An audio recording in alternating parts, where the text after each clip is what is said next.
happening anyway.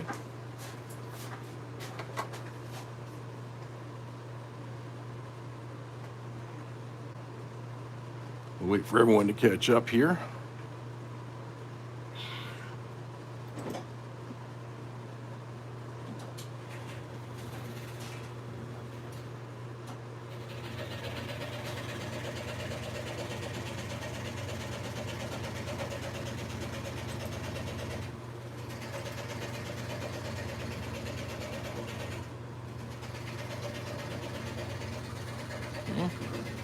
There we go.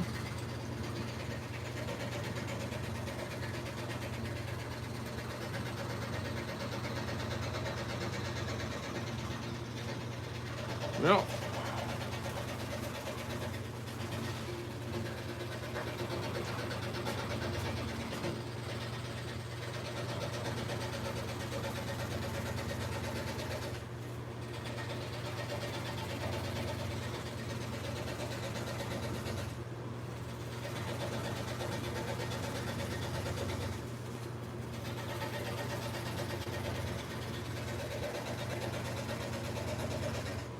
hey, Eric.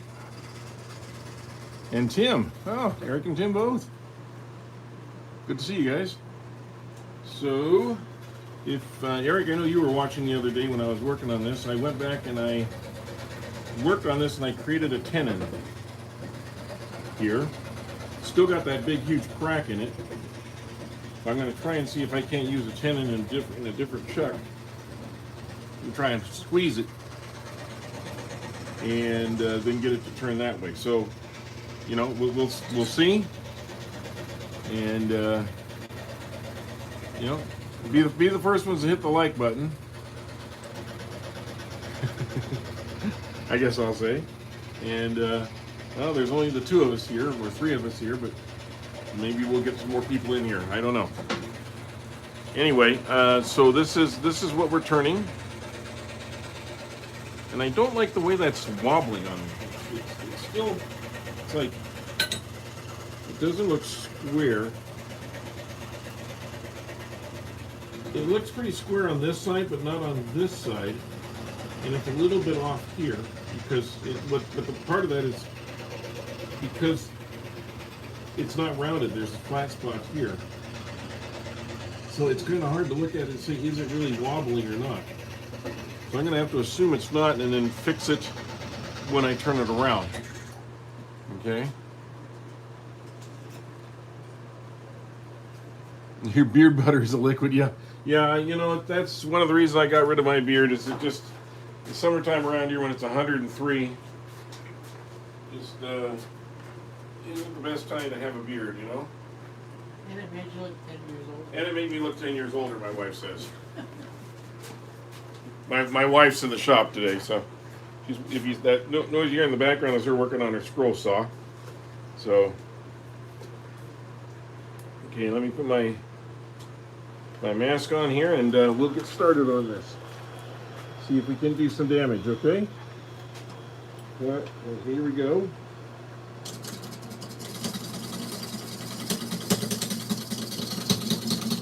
Well, I gotta get the speed up here. There we go.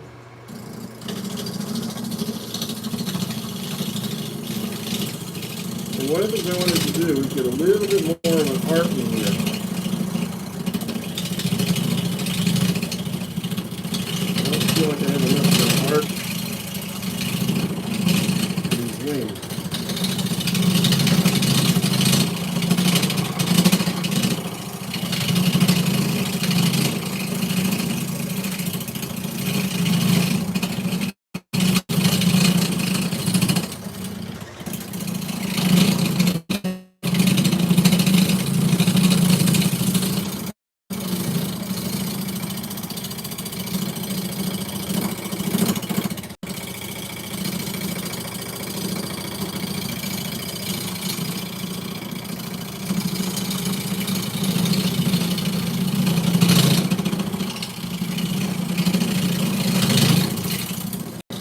So this is still a very cramped bowl.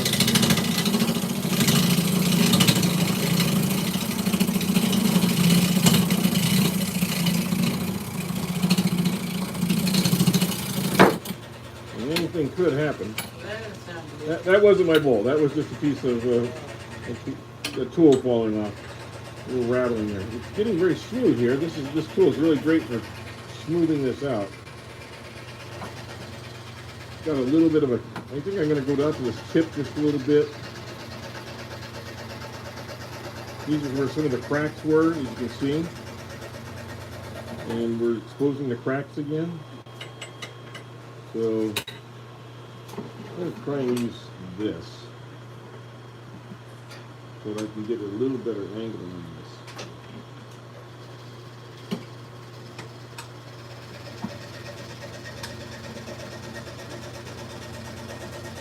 There we go.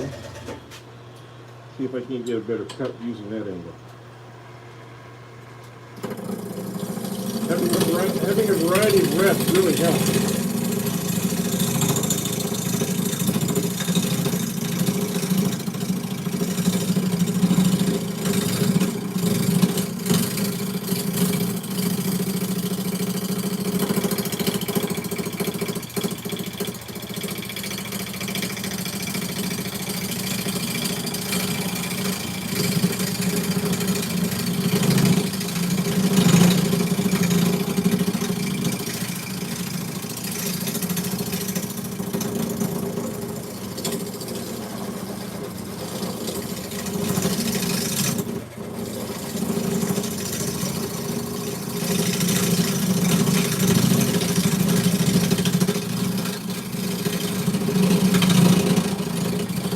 And of course, I'm looking up here on this end to see my angle so I can get a better idea of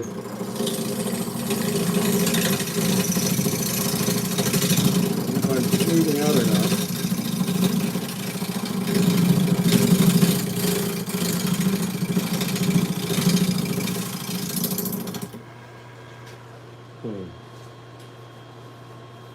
That's pretty smooth.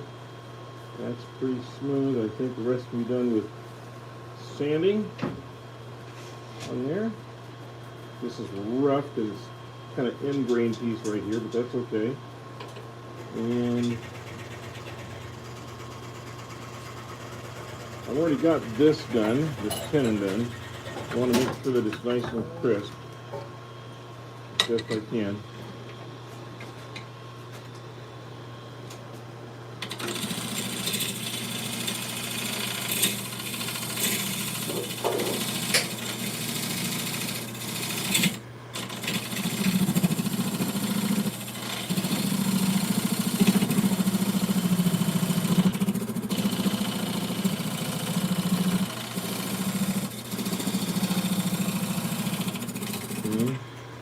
Gonna make sure that's as sharp as it can be, so it'll make a good connection with the chuck. All right. Yeah.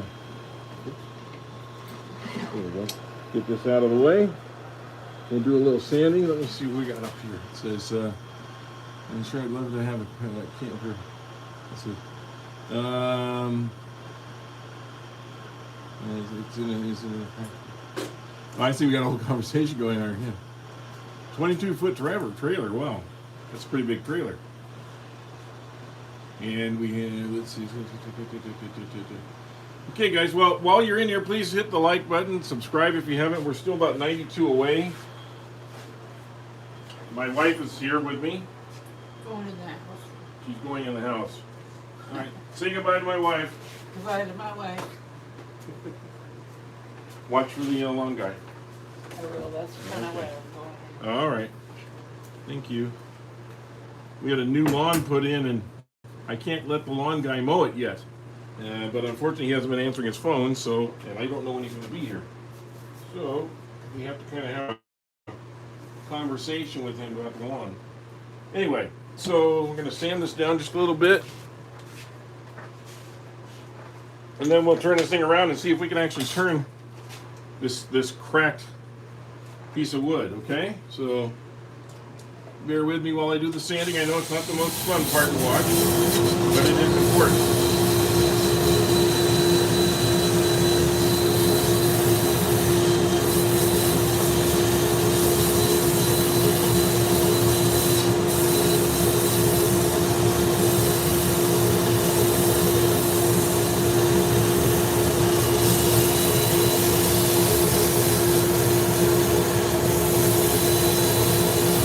part doesn't get sanded at all when you're spinning it because it's flat.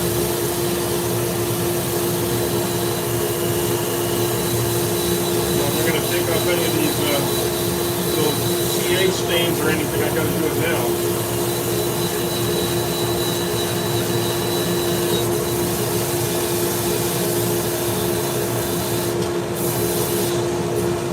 Plus, of course, you want to have it nice for your finish on it.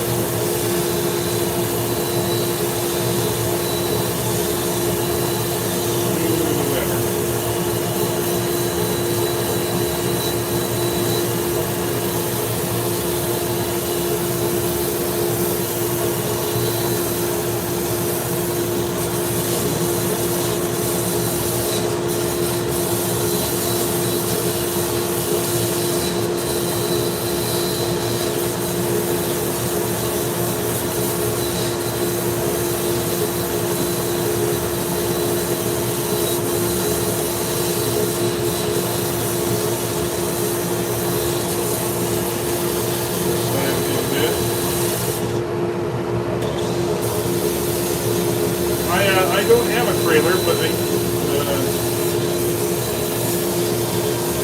have rented and driven them before, but I don't really have one. And I think at my age now, I don't think there's something that I would go back and invest in because having a trailer is kind of expensive. You got registration, insurance, and everything. Storage, basics. Don't need that, all that extra stuff.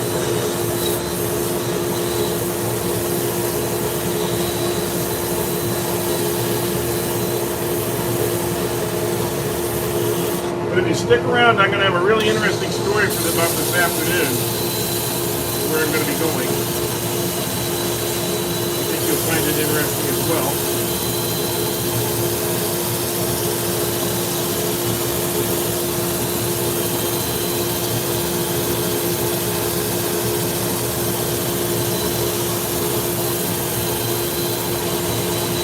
Stick around for that. And I will be posting some pictures from this particular thing when for my members, when I get back from it, hopefully this afternoon or this evening. I'll tell you about it in just a little bit.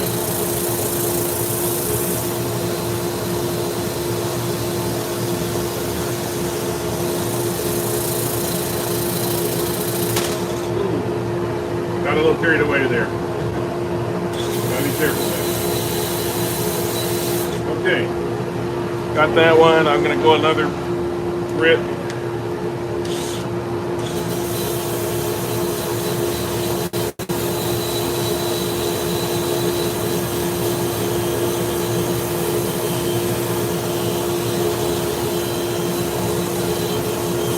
I know people don't like watching sanding, but sanding is really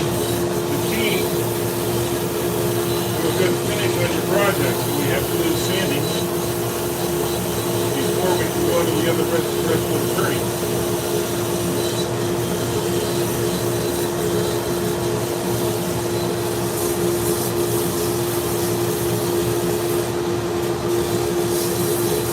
And we are going to leave this, I'm going to try and leave this bark on here. It's going to have a natural bark lift in there.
let's give that a little bit of finish.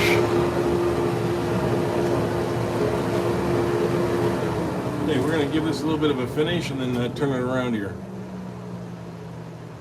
I'm a camper, but I don't know how. Yeah. You do kind of have to have both halves enjoying the trailer. If you don't, yeah, you might find that as your permanent residence. But it does beat sleeping on the couch.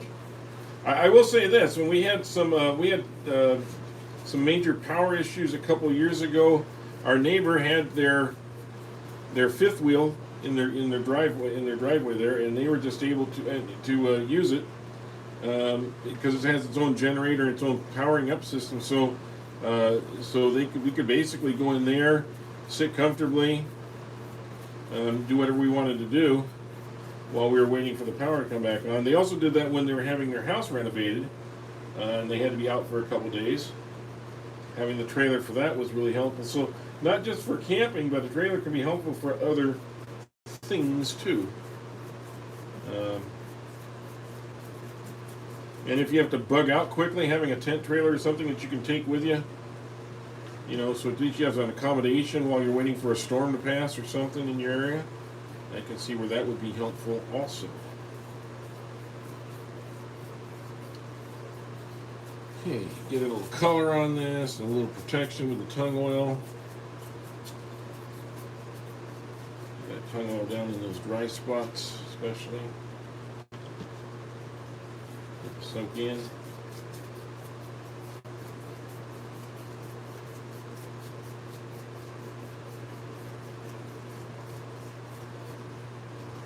Here, little crevices.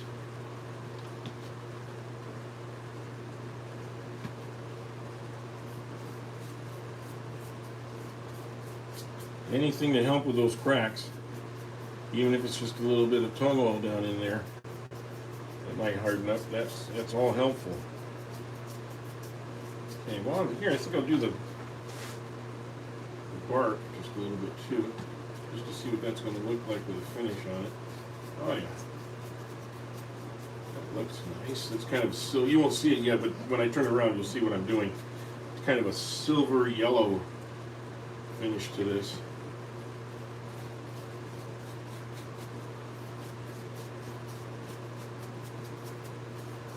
I believe this is a piece of elm, but I can't swear to it. I believe that's what this was originally.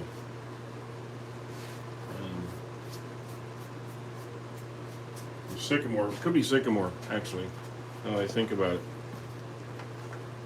Okay, so yeah, it's looking nice. Okay, so let me get that, let that kind of soak in for a minute. We're not doing this as a finish right now, we're just kind of letting it soak into the wood. It's already sucked in most of it. It's not even getting on my pad much here. It's all soaked in. It took every bit of that. So it would take a lot more too. So, but in this particular case, we're going to have a tenon that we can probably leave on when we're all finished. We don't have to necessarily cut this one off. So I can always go back and mount it back up and refinish it. So let me get the tools here. And I apologize the other day. I don't know why we kept losing signal. And I've done everything I can today to make sure that we have a good signal. I think it was either a combination of Comcast Xfinity or possibly the YouTube upload system. I'm not sure, because the first hour or so was perfect, and then all of a sudden we just could not stay connected, and I don't know what that was.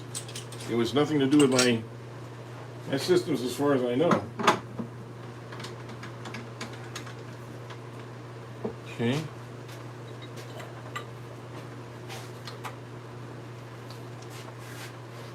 That way. Let's see if we can mount this up.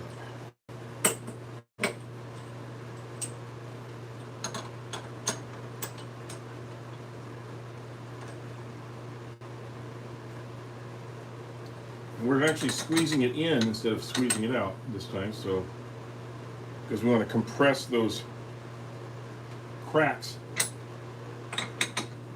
You don't want to do it too much, but there it is. That should be on nice and tight. Let's see how it spins. Seems to be spinning. Oh, it's also throwing some of that stuff I just put on there. Some of that tongue oil. Throwing a little bit of that out of the holes. Okay. And you see what I meant about that? See if I can get a little closer here. About this nice color on this bark. We're going to try and keep that. Okay. And I will try and do this as much as I can while getting in your vision while I do it.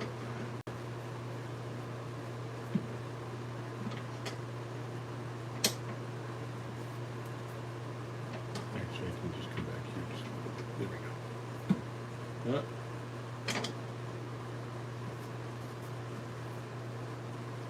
Okay, a little bit high on one side.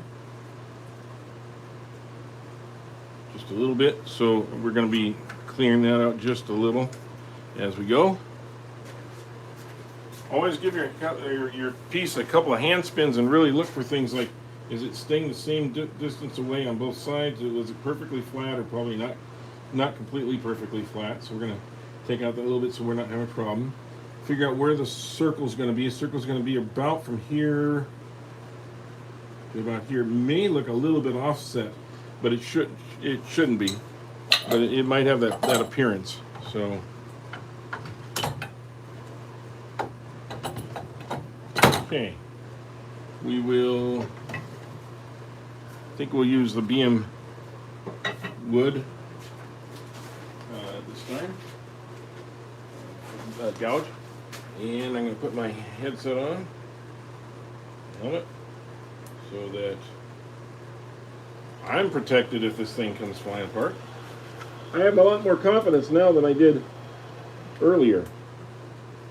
But earlier I didn't know if it was going to do it or not. So, okay, so it's kind of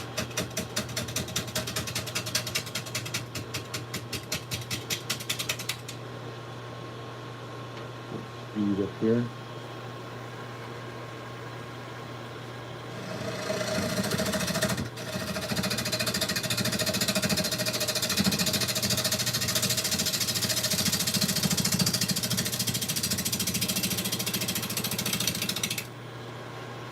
Okay. I think I'm going to put a little light on here too. There we go. Let me see how this goes.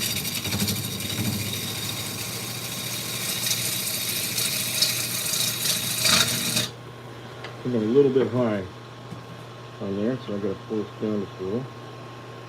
I'm going to wrap my knuckles really good at least once on this trip, anyway. I can tell you that.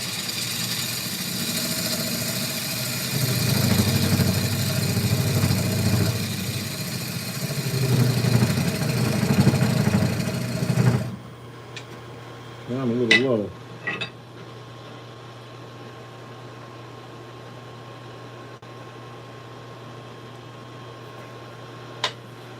There we go.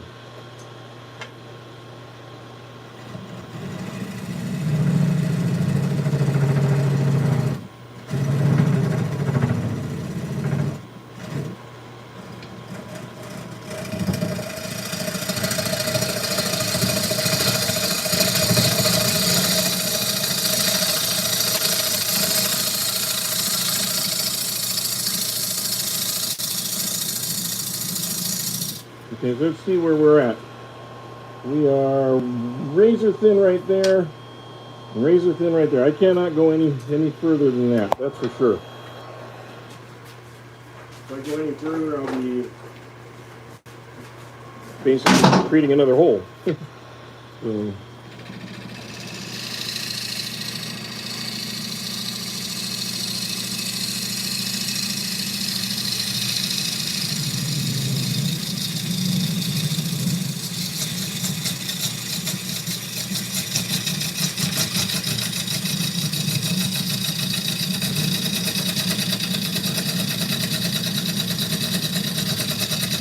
It sounds like I'm getting into a crack.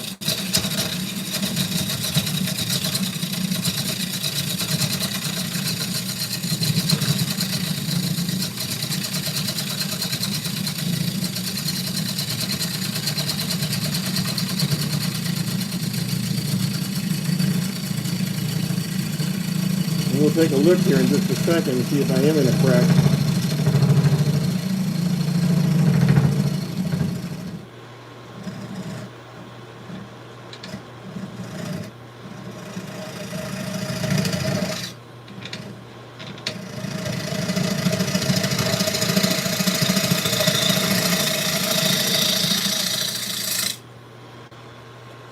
Let's see.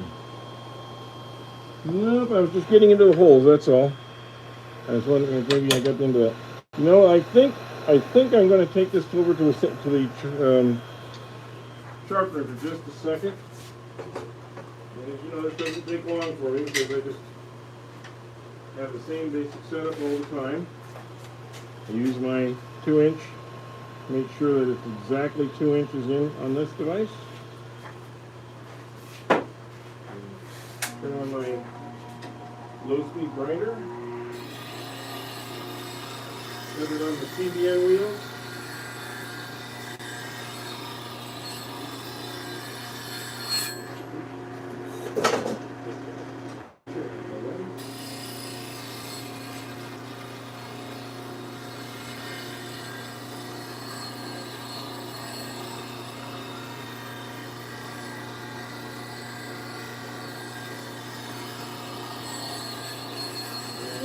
Do it. Couple of passes, and we're good as new. Okay, now let's see how that cuts.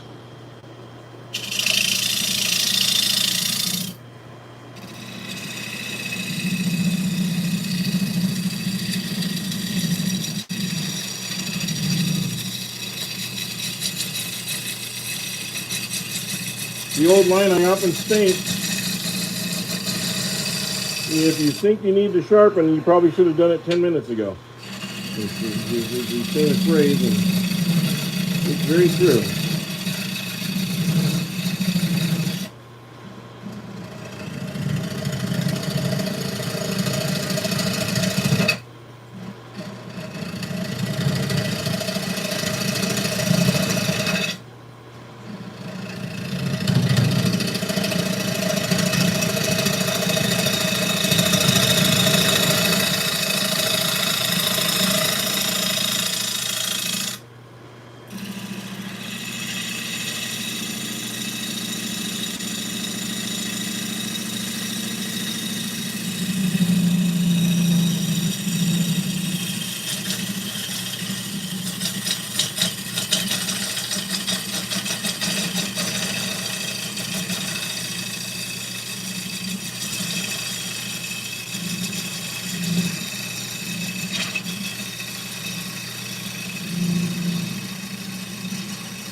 See how we're doing here.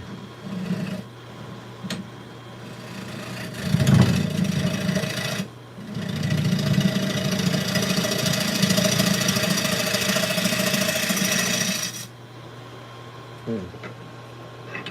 Clean up a little of this out of the way. These are nice shaving. And so far no cracks on the inside. All these cracks that we had running up and down here are not showing up here. I'm going to just do a little check on our moisture meter inside here. See if I can get a reading. Doesn't want to give me a reading. Okay. Ah, there we go. 8.1%. So it is nice and dry. This wood is well seasoned. That's basically the ambient humidity of the room. So we're in pretty good shape there. And I just have to be really careful not to start taking this thin wall out here, because it'll really create other issues. So I'm going to try and angle in just a little bit, sort of like you would with a base.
My wife likes to do a lot of decoupage.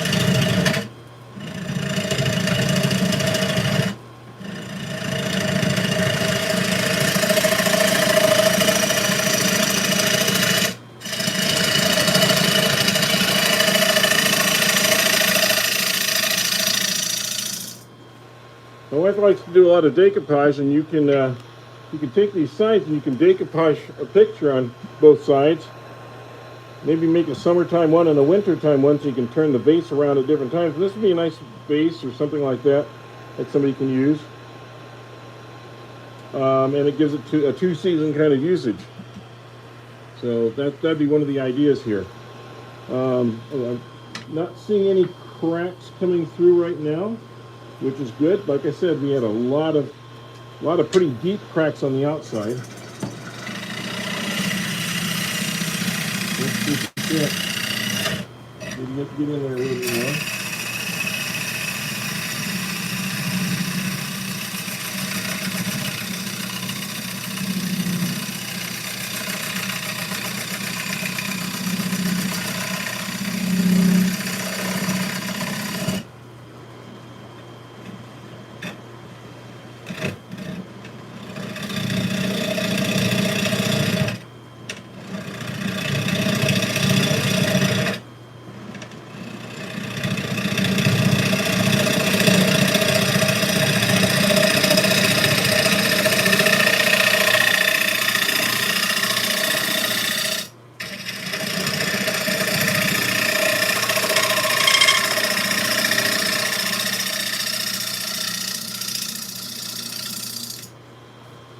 I want to see how. I want to check my thicknesses here.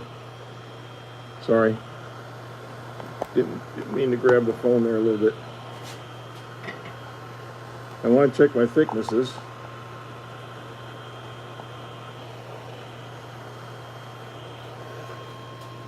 We are pretty thin, starting to go in just a little bit, which is okay because this does angle in. Okay. I have to be cognizant of the fact that the sides here angle in while this stays flat, so I have to keep an eye on the angles as I'm doing this.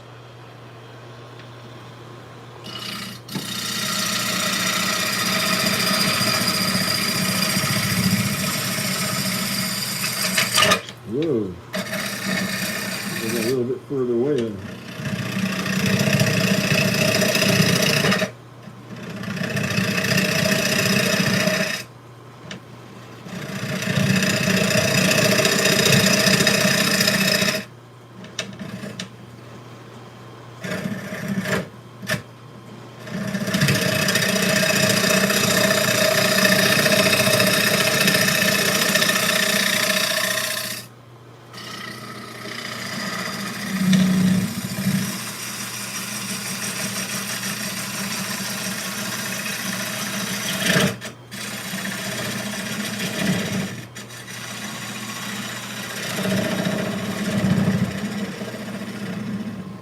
now it's getting a little bit hard for me to look in there too.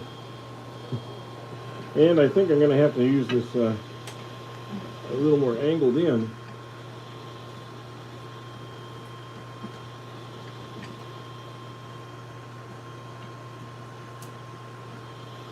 It's not touching. Yeah. I'm going to have to do this.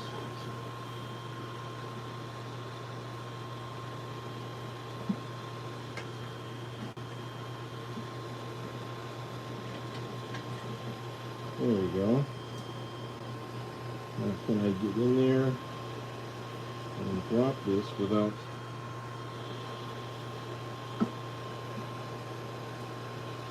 touching? There, now I got a little bit more support.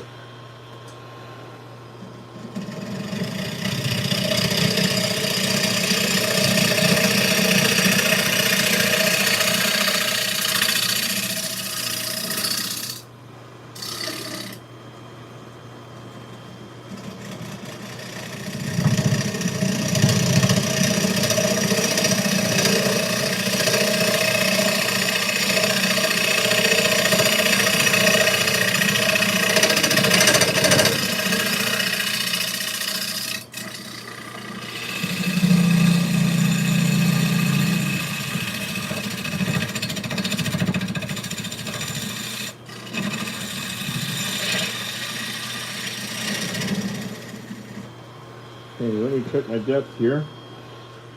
I am right about here. Right about here. Your fingers are your best depth gauge. If your finger's right about there, so I still got plenty of room to go down. I'm not seeing any cracks still, which is tremendously lucky.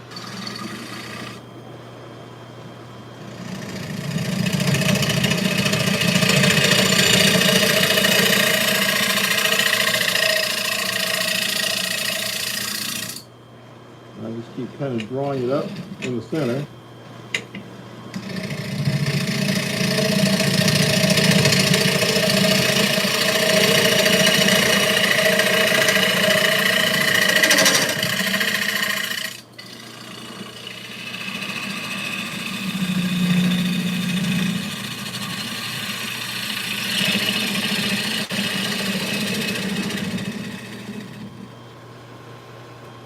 Cleaned out.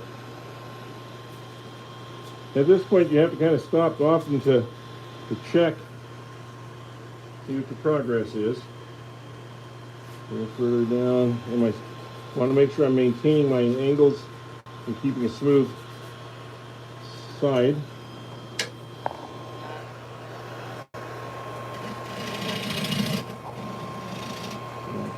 Change my look. There we go. Now I can see them there again.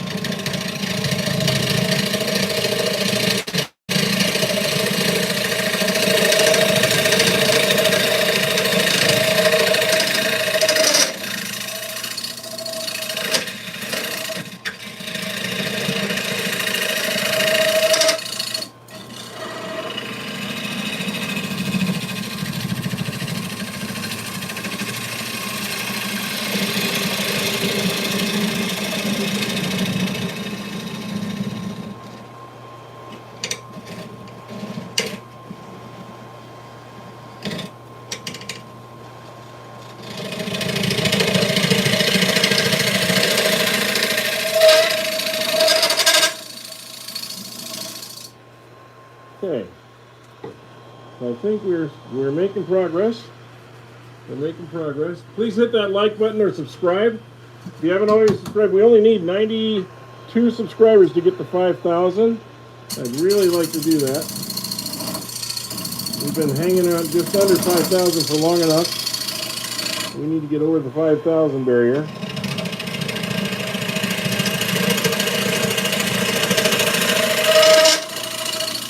So if anybody here is not subscribed, you might be the person that puts us over 5,000 today. That'd be great.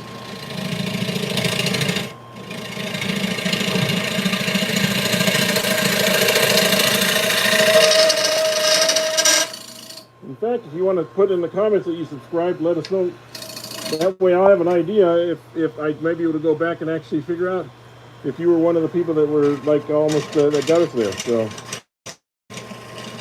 let's make a little contest of it. Subscribe and then put your name in here on the comment section. Say, hey, I subscribed. That would be really helpful. Okay, I am now down to here. So I am just about at the bottom. I can go in a little further, but I'd have to go up a little bit more. I'm not sure if that's going to help. No, can't do that with this. Let's see. Well, I think what I can do is switch to my scraper and use a scraper to clean that out at this point.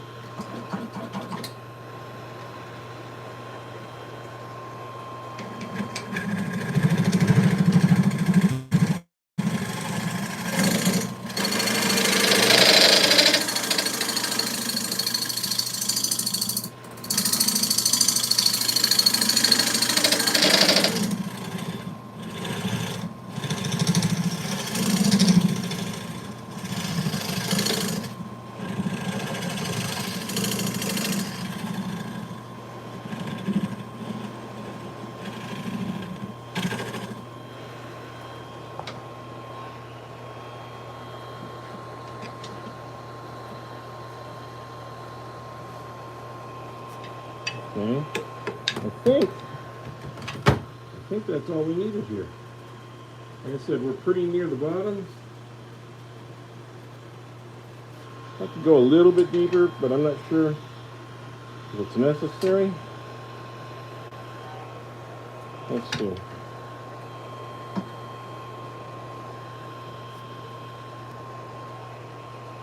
Go in here with my other scraper just to see if I can get a little of that nub out of there.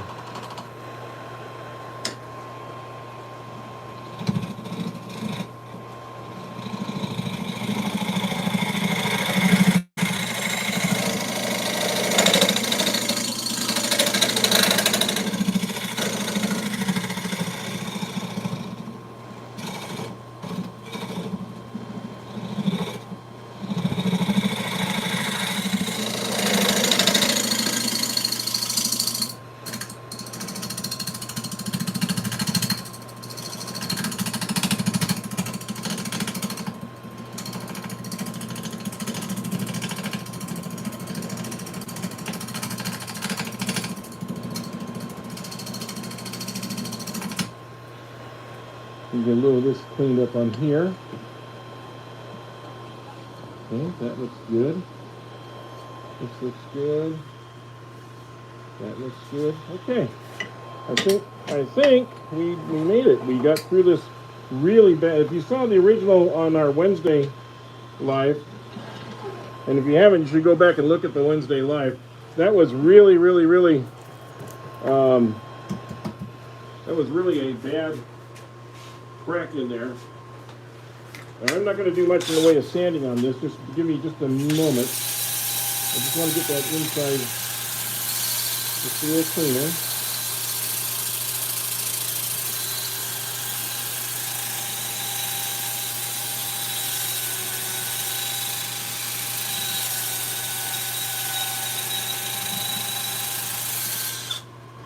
Okay. Good, and we'll go up one grit to the 120 just to smooth it off a little.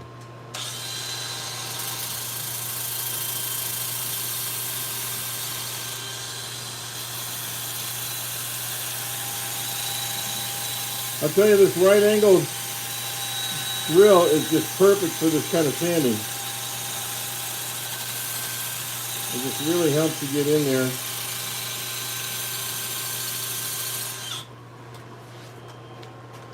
That you just can't do with a straight in sander. So just a little side suggestion there. But it does really help. Okay, we're going to put a finish on that. and we'll be able to go on to the next wool. So let me get my tung oil here. Tung oil and orange oil combined. We'll put some of this in here.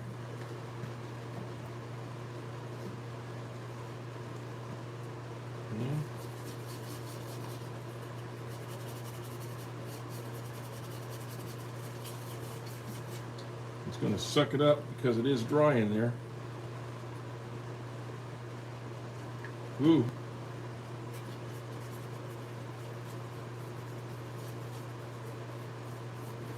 Get on that bark. We did save that little bit of bark there. It kind of looks cool.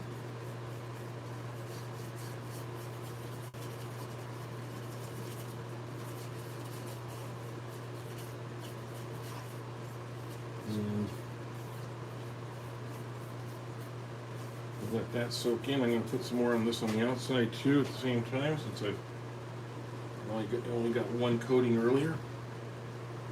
We wanted to see what the other side would look like, so let's give this another coat too.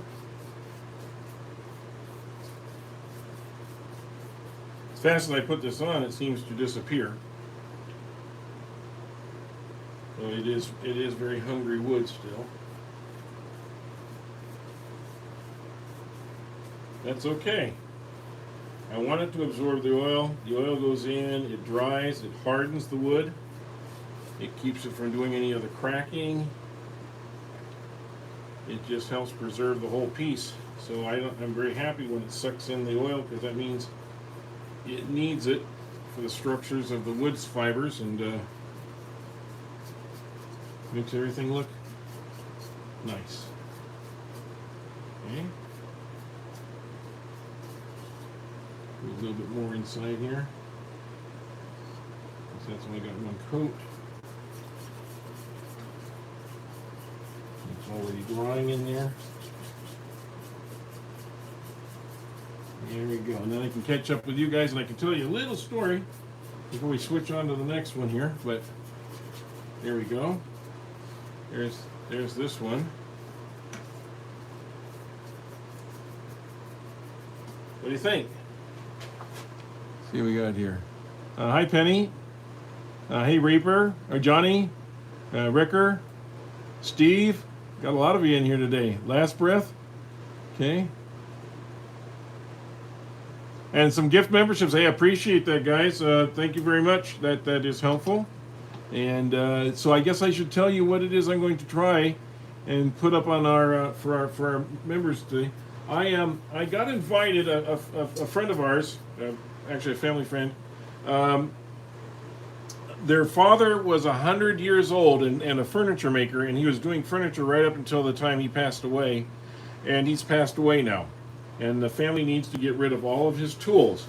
So I'm going to be going this afternoon to the workshop of a 100-year-old furniture maker here in the area, woodworker, and I can just about bet I'm going to find some really cool, sometimes very old hand tools. Maybe some new ones, but maybe some very old hand tools used by a master who used it all of his life.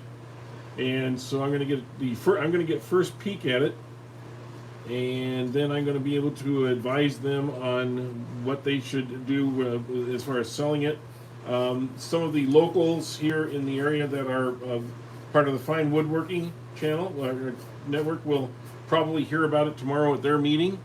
And I'll also be contacting a few others. But if you live locally in the Fresno, California area, let me know. You can contact me, and I will try and let you know what's going on. But if you're a member, you will find out what's going on. And so I'll be trying to film a little bit of that this afternoon while I'm walking through, and then I will get that video up as quickly as I can for you. Okay? Hey, Dana, how are you doing? And wow, Dennis, a whole bunch of people in here. Thank you very much, guys. Please make sure you're hitting that like button. Make sure you're subscribing, because even if you're a member, if you're not subscribed, you won't be notified all the time when I'm doing my surprise lives and so forth. So it's really good to be subscribed. It doesn't cost you anything. It's freebie. And we only need 95. I guess I should take this off. We only need 95 subscribers to get to 5,000. So one of the things we're trying to do this month, and it's my birthday next Saturday, so come on. Make it a birthday present for me, okay? Let's get to 5,000. I'm not going to throw that card out there, but if you're getting something out of this, I'd appreciate it if you would subscribe. It does help the channel. It helps me feel better about coming out here and doing this all the time. I go through a lot of wood. I go through over 100 bowls a year on this channel. So there's the inside. Here's the outside. You can see the wood. I think it's going to be a nice bowl. Like I said, my wife will decoupage both sides with a summer and a winter scene on here, and that way as a pot for flowers or whatever you want to use it for. It'll be very useful. I want to see just kind of for my own idea of what the dimensions are. This is roughly a 3.5 inch bowl by about almost 3 inches deep. So it's a good size for potting a live plant or a non-live plant, a plastic plant or whatever. So there you go. There's a little wing bowl we made out of a piece that should have been thrown in the fireplace. There's that crack running up all one side, all the way through it, there, and on this side here, and there was another crack here, and here, and here, and here there's a stress crack, and there were 3 cracks on the bottom of this, and yet we held it together and got a nice turned bowl out of it. So don't always assume that the cracks go all the way through. Don't be afraid to put it on there and give it a try. We even have another crack right here too. So yeah, there's cracks all over this piece of wood. Now hopefully we'll be able to preserve it. And I hope you like that one. I like doing that one. So I'm going to see if we can do another. Okay?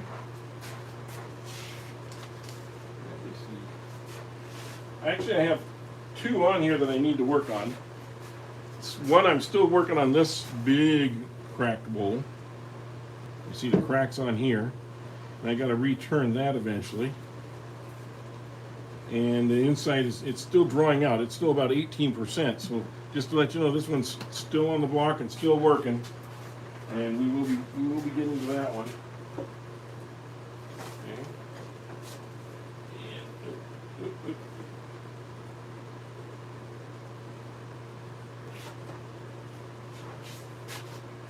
And I have another piece here. Let me find it real quick. Oh, here it is. These are over here.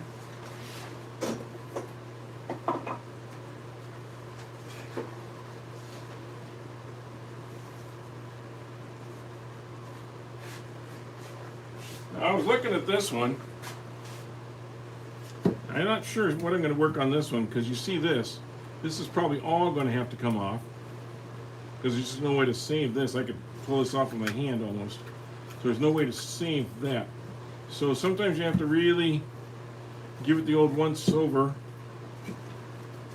It's cracking here. But I think in a future effort we're going to be able to save and use this one. I'm going to try to anyway. And I got this one here. Now this one's heavy. It's all get out. That weighs probably about 15 pounds or so, at least. It's going to take some doing. But if I was going to turn this, let's see. If I turned it on this way first and made the 10 in here, then we turn it around, and this would be the inside. This would be the interior. And we'd have to take off some of this because that crack's pretty deep. If I did it the other way, if I put it on here, so this was going to be the top of the bowl, I would have to trim this down because you see how the wood is turned. It's turned. This is actually the part that you're going to want to see turned away. So this is going to want to be turned away on both sides, so it may not end up being as big of a bowl, because if this crack has to come off and also some of this siding has to come off, this bark area, and it's an oval shape to begin with, so I got to really think this through. Which way would I do this? What would you guys do? Fill it with resin? Yeah, I'm just not a resin person. I just really am not a resin person. I don't like the smell of resin. I don't like the plastic ribbons it puts out, because when I go to take this to the trash or to put it in my garden, I don't want to be putting plastic resin into my garden along with everything else, you know? So, I mean, I kind of have a couple different issues with that. So, I think what we're going to do, if I can find it here, I think we're going to try this piece right here.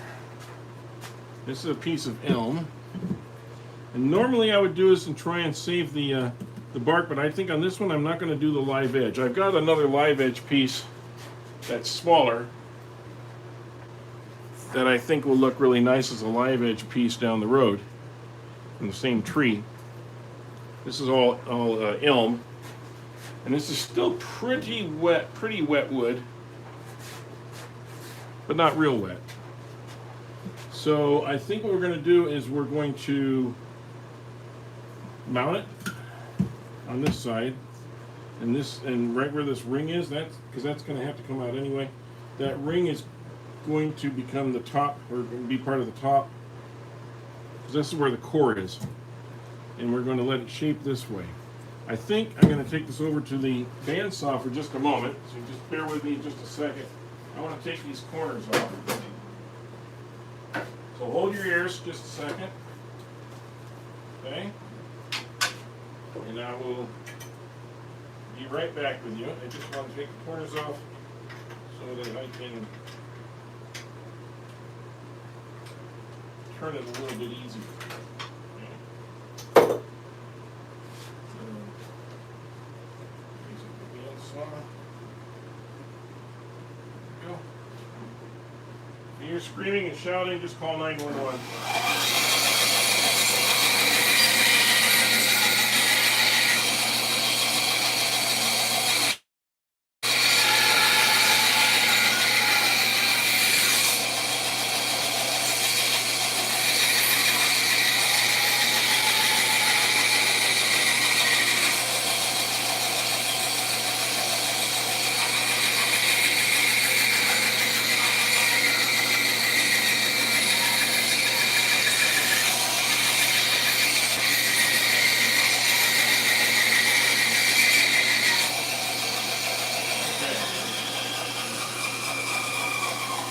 Not round by any means, but at least it's a little more rounded. Get those corners off of there. And I'll be able to trim it a little bit better. Okay, so here's the piece.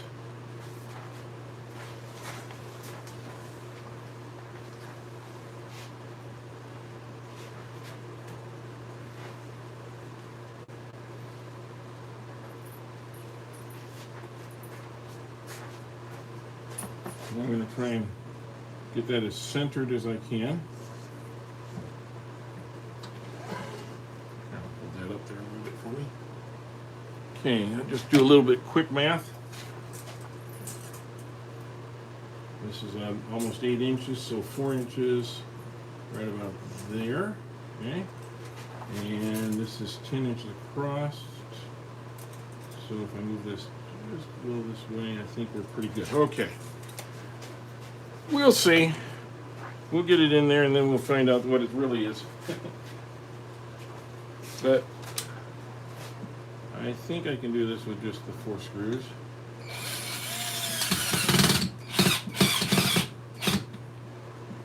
Okay.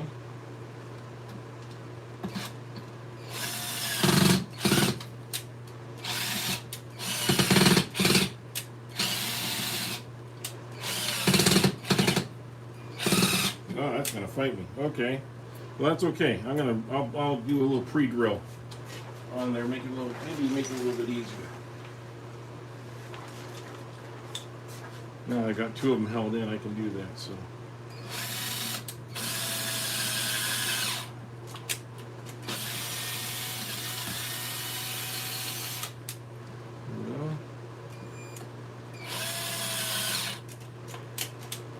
Oh, of course. Of course, the battery dies right when you're doing that, right? Ah, the fun of live TV. The fun of live TV. But I've got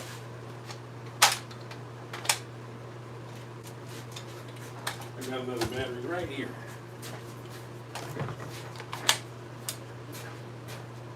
Not to be undaunted. Okay. And we'll try again to get those screws in there.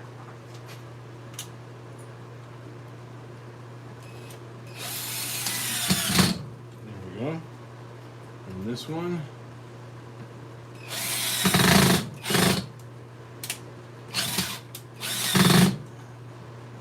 Not going anywhere. I'll take this one out. Toss this screw.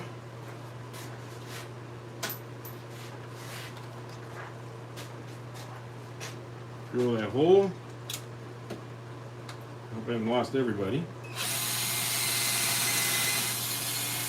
This is hard wood, that's for sure. There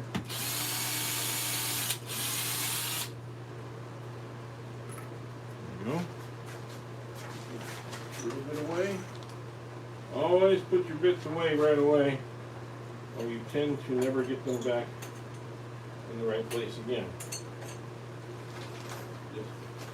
Always seems to happen.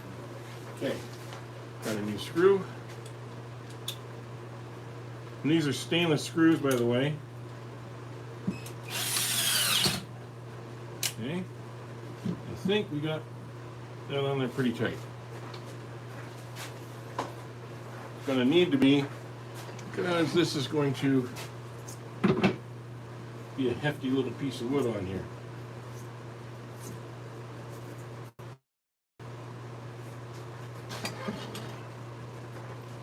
Down, and it's on. And we got it pretty well balanced, considering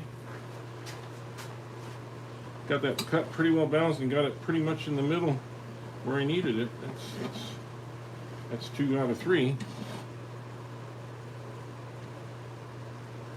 Can I get in? I can't get under there. Nope. Okay. So we'll swing this around.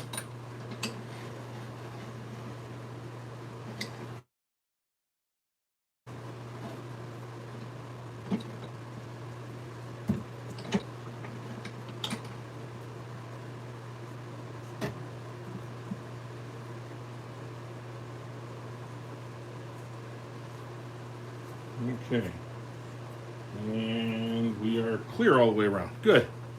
All right. Well, we've done all that. Let me get my my helmet back on, because I really want the protection on this thing. When it starts flying, we're going to want all the protection we can get. I'll take my other trusty gouge, and we'll turn this on.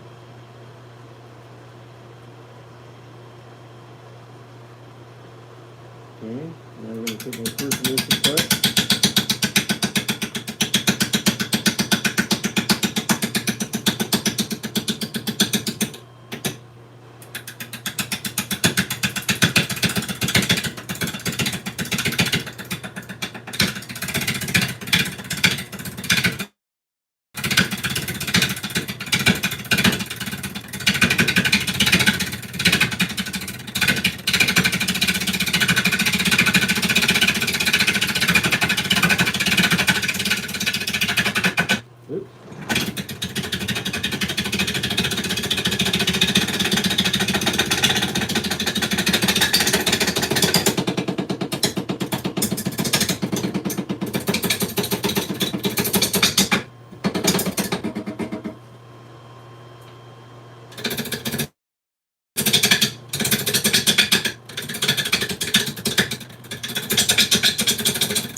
So we're starting to round off the edges. We can come in just a little bit more.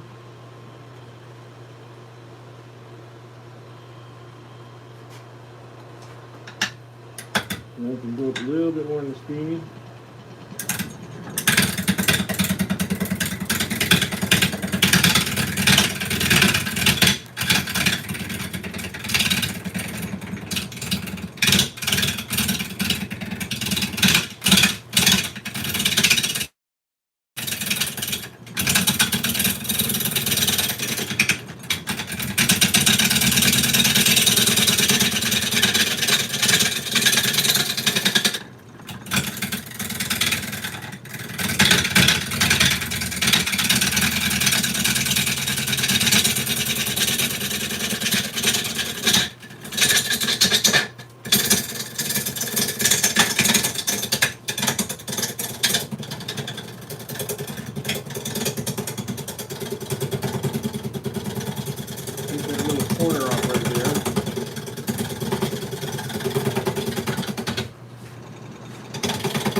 Okay, I got that up, rounded off a little bit on here, got that a little more flattened. We're getting into round here, just a few more strokes on that, and we should be in pretty good shape.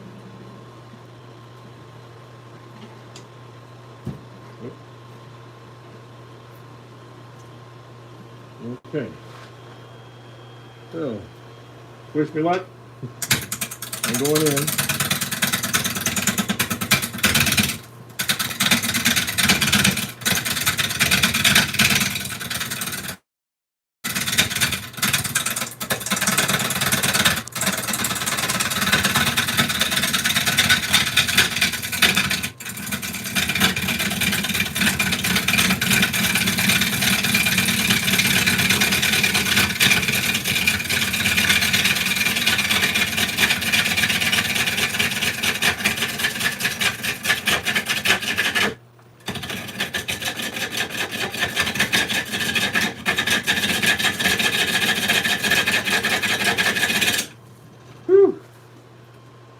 Man, that hurts.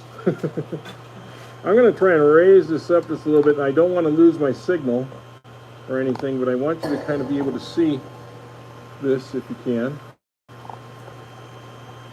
a little bit better. So let me know if this helps at all. What I'll even shift my lathe just a little bit so you can see a little better too. Okay.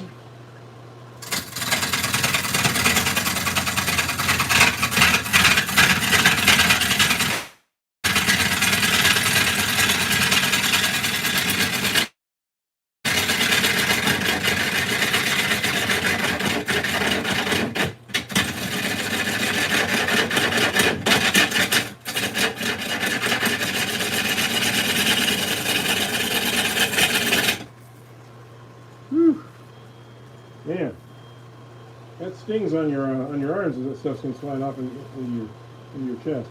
We're getting pretty round. We're getting a lot closer. I think we're going to have to move this in just a little bit.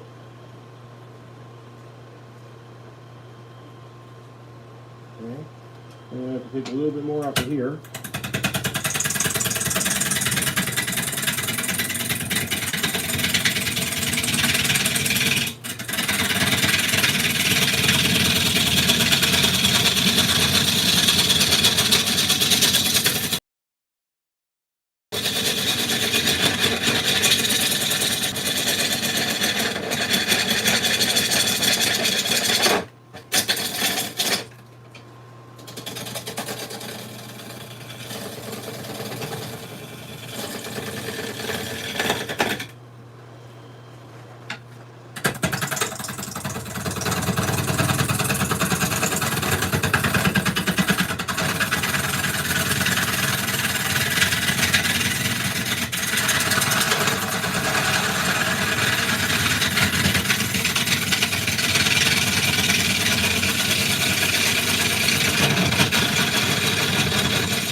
still just a little bit fat there.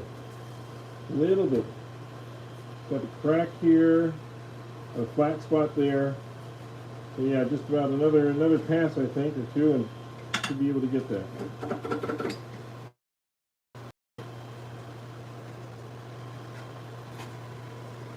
We can go up and speed more.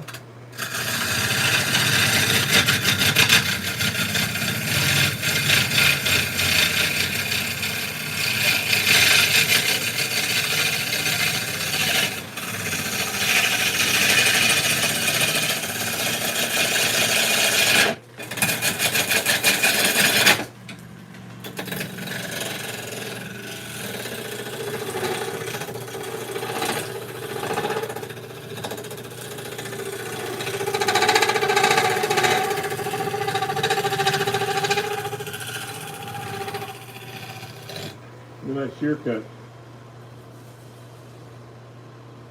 It's almost sanded smooth just by using the shear cut. What do we got here? Hi, Michael. And see, we got Paul's in here. Good. Hi, Paul. How you doing? And Jeep, is that Jeepman or Jessman? I can't tell. Ah, and a couple others. Eric, remember you're in charge of the of anybody being disrespectful to the group. So make sure that you're monitoring. You are the monitor today.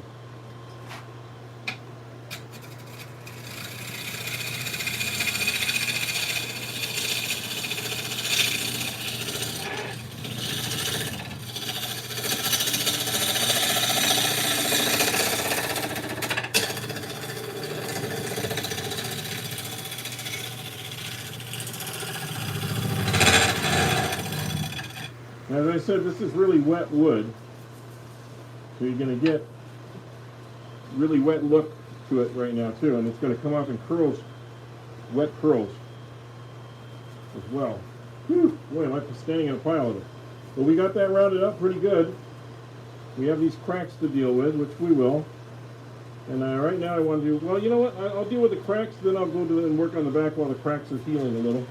We're going to do our normal thing here. We're going to put some glue in there. They probably don't necessarily need it. These aren't cracks that are going all the way through, I don't think. He says with his fingers crossed.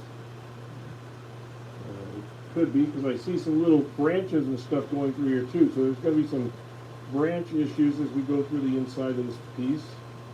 And those can be beautiful, but you need to be aware of them when you're turning on the inside, or you will snag them and you will have a problem. So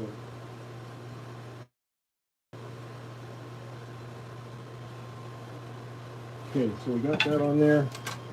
I got some nice shavings here.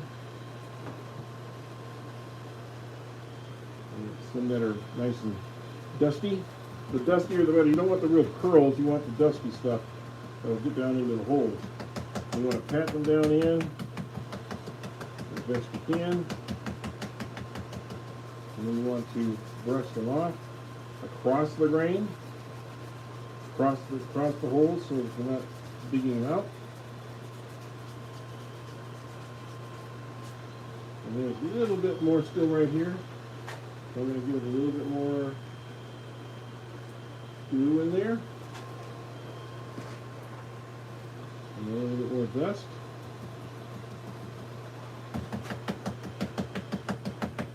So pat those down, brush across, leave that alone for a couple minutes. The glue will dry very quickly with that shavings on there. And I got some more over here. Put those in. That's gonna probably be trimmed off right there, but I'll go ahead and put a little glue on it anyway. That's probably gonna be trimmed off.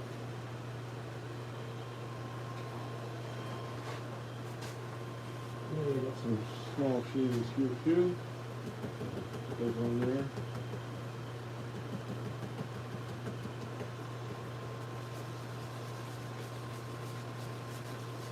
Okay. This right here is where the pith is. So this is really close to the pith. It probably should have been cut here when they were cutting the piece of wood, but they cut it right through the pith, so that creates some of the stress cracks that you get when you are drawing wood. Okay, so I'm going to come around to this side and work on this for a minute. Okay.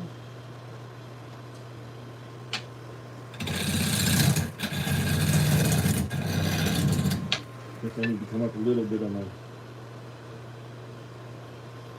Yes, there we go.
Whoa.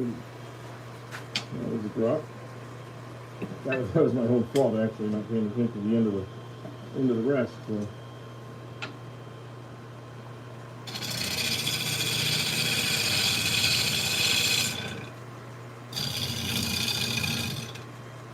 Okay, so now we want to look at this and see where do I want to put the tenon. Now, here's the problem. You're using bark. Bark's not a really good tenon source. You got bark on both sides, so I think I'm going to have to take this up just a little bit to eliminate some of that bark. It wasn't my first choice, but I think in this particular case you're going to have to.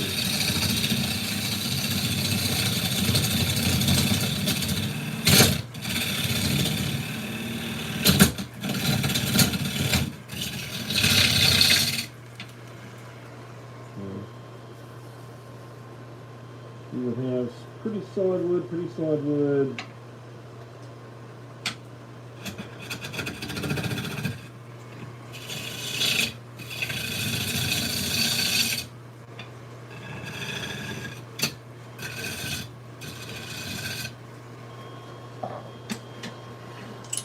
Let's see what we got here.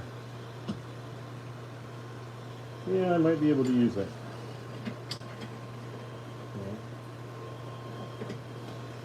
So I'm going to use my scraper, get this side done a little bit.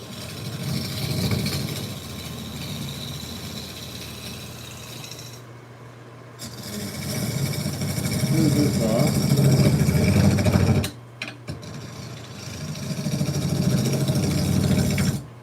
I have to raise that just a little bit on there. There we go.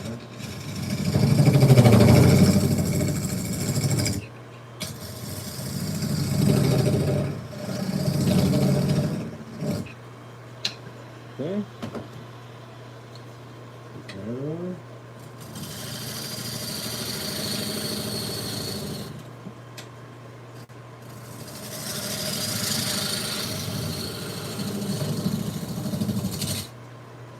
Let's see how that goes.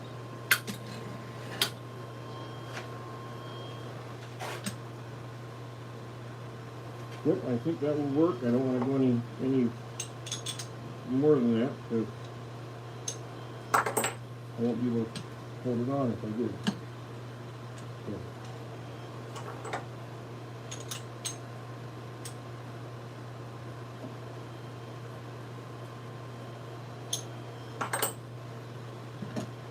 Yep, I'll be able to tighten it down just fine. Okay, good. So, I think we got it pretty strong there. Now I'm going to be able to clean this off just a little bit.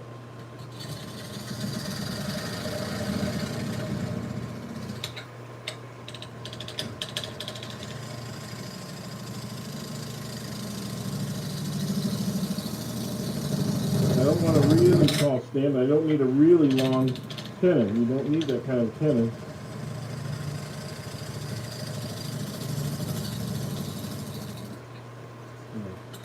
You don't need a really deep tenon, and that's about as much of a stand as I would want. Nice and clean. This is nice and clean.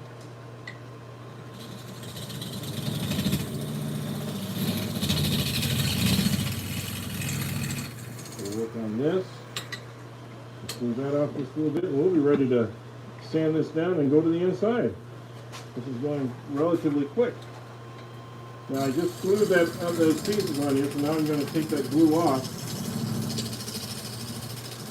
There's the glue here. That's where the glue is.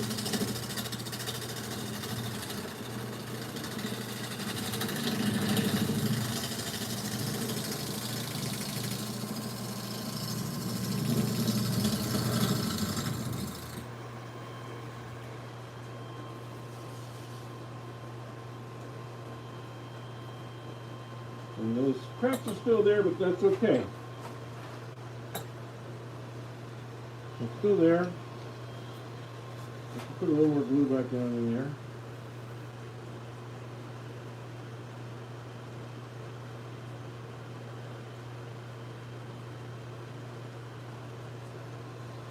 Normally, if I was doing this on a normal day in my shop, I would do this and I'd go wet back and come back 24 hours later. I wouldn't be going on to do the rest of the turn right away like I am with you folks. But because time constraints are what they are and you don't want to have to wait around, I'm doing it now. Okay? So we'll just have to live with the results a little bit.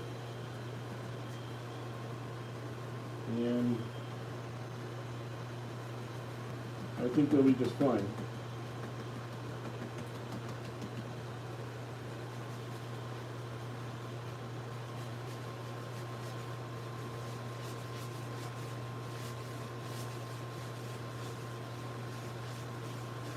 Okay. So I think I got that pretty well. I got a little ripple here I got to take care of. We'll work on that.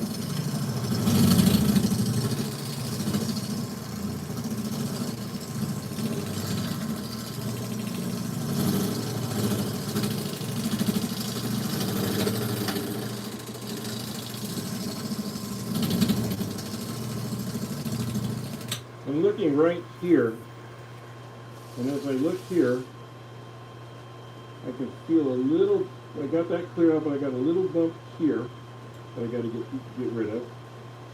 That's okay. We'll just keep working it out.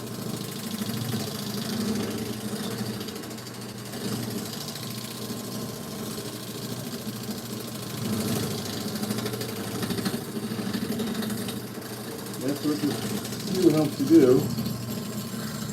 Or a scraper can do pretty much the same thing. Yeah, now I got a nice, that's good. Okay, that feels much better. Okay, so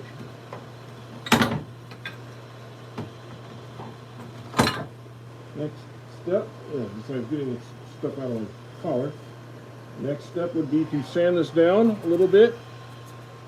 So stay with me while we sand this. And then we will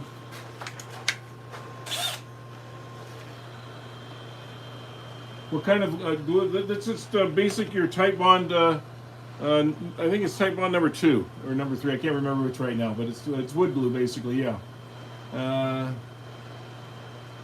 Yeah. Sorry, you missed most of the premiere. Got distracted. We all get distracted. We're woodworkers, and that happens to us. So I'm going to do a little bit of down here. I think I should turn this on, so bear with me on the sound.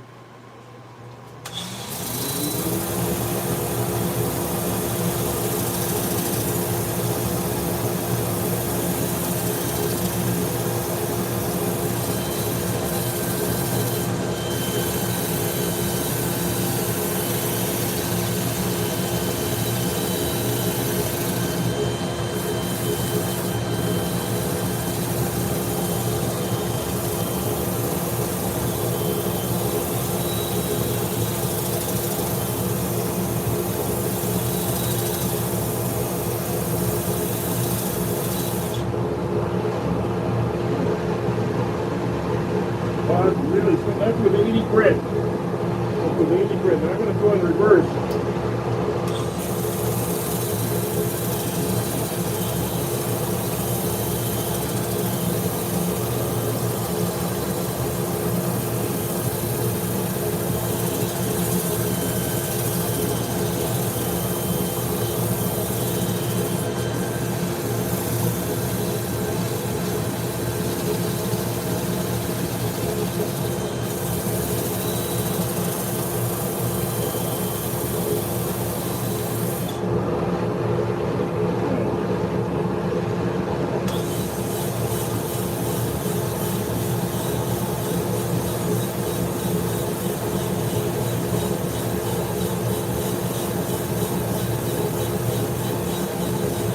It's going to look really nice, I think, when it's all polished up.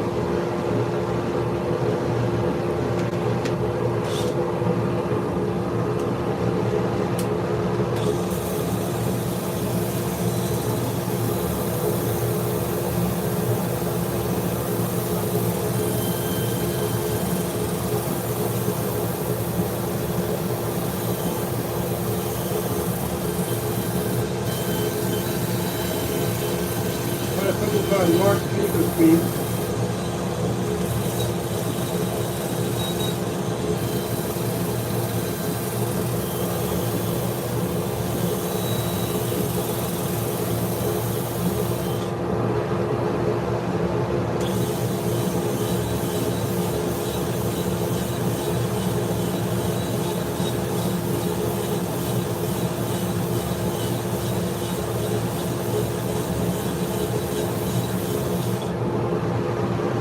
Oh yeah, feels like a bald man's head right now.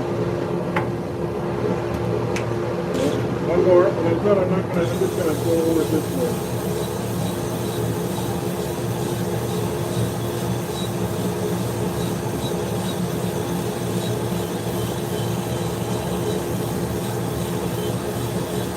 We're not gonna go.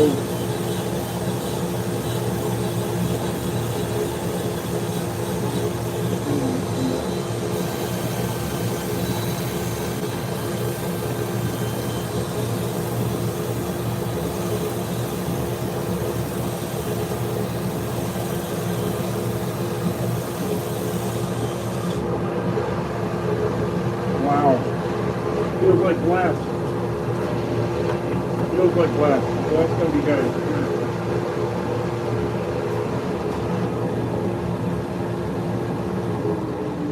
Okay. Take the helmet off for a minute. We'll put a little finish on this.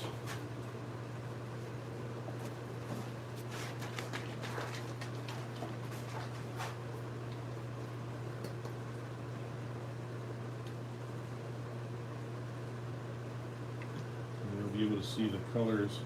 This shouldn't suck up too much of it since it is relatively humid wood still.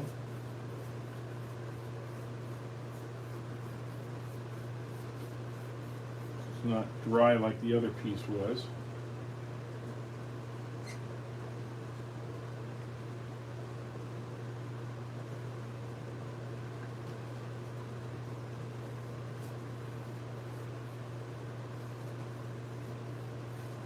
Still, it will suck up some of it.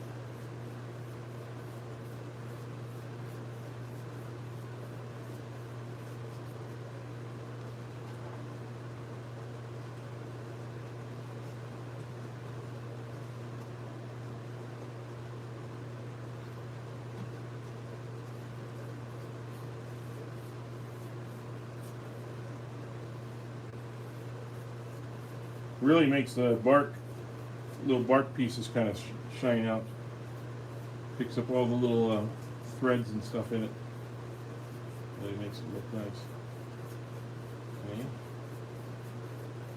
So, get all this on here, nice thin coat. We don't need to make it thick.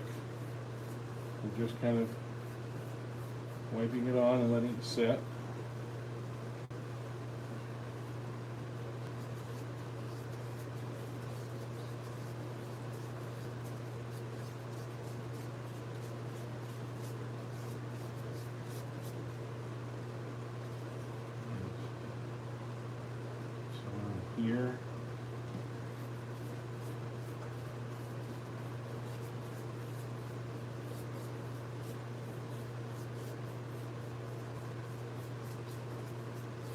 What do you think, guys?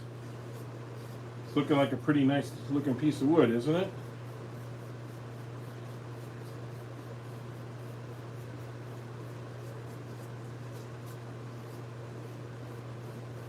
This was harvested from a neighbor's. A neighbor tossed it actually out front of their house after taking it out of the backyard. It does make it pop, and it's cheap. Not cheap, but it's pretty cheap to make. It's 80%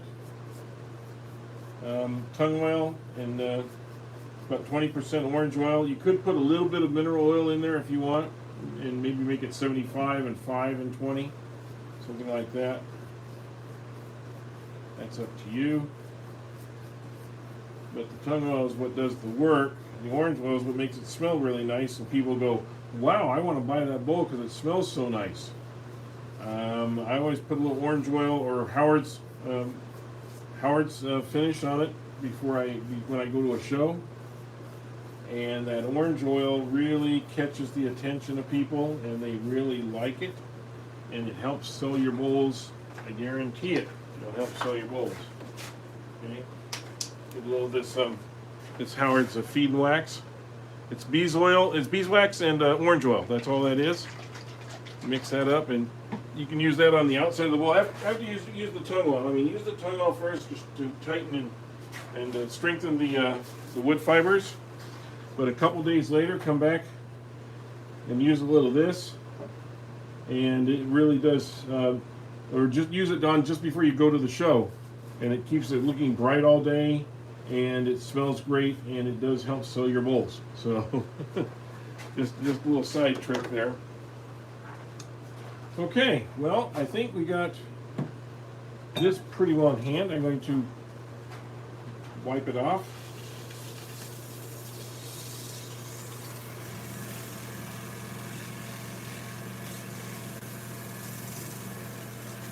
It's kind of spitting some of the pieces out of that holes I poured it into.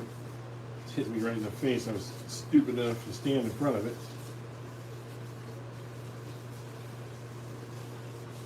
Okay. Nice, smooth finish on there. That's great. Now, because it is green wood, that finish is not going to stay, it's not going to stay shiny and nice. It's going to get grainy over the next few days. And then it does that, it's going to need to be sanded down again, and it's going to need to be refinished. So that's just kind of temporary to kind of let you guys know what it looks like. But that is not the end of this process because it is green wood.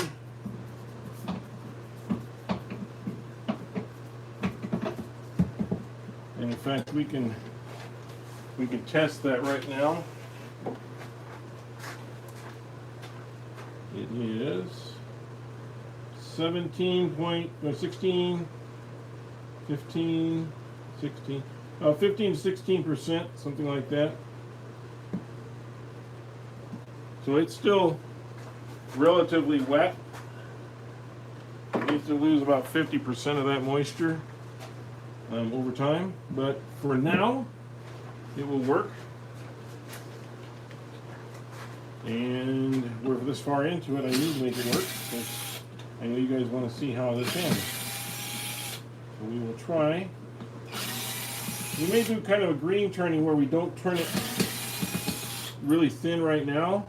That way we can go back and do a second turning of it later on to make it thinner and after it's had a chance to dry out some. So that's what we often do with these pieces. So for those of you that are sharp-eyed, you'll notice, yes, I'm using a different chuck today. I'm using my Nova chuck instead of my other chuck. And for these surfaces, I'm using an exterior instead of an interior, which is also something I don't often do.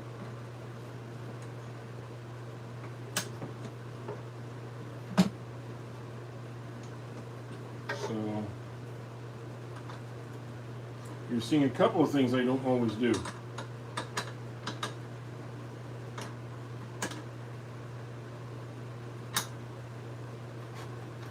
And let me turn that. And you see that's running pretty good. There's a little bit of a rubble there, but I think that's because of the what surface it was on, not because of the being out of center. So I think this is good. We've got a good connection.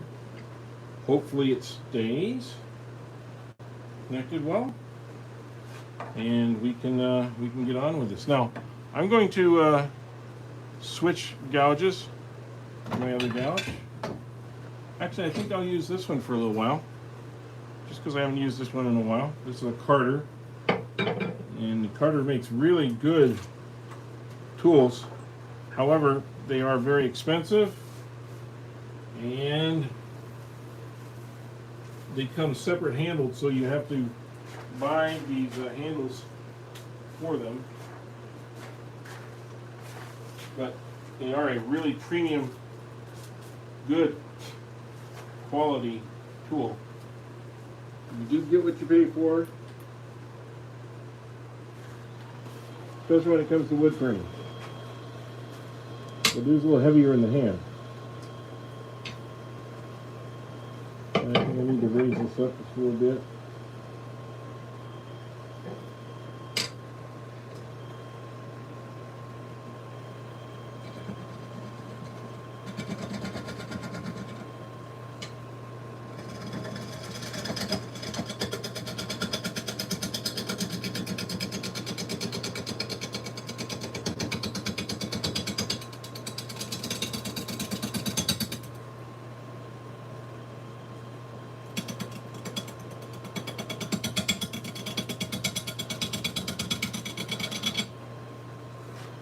Yeah. I think I want to straighten that out first.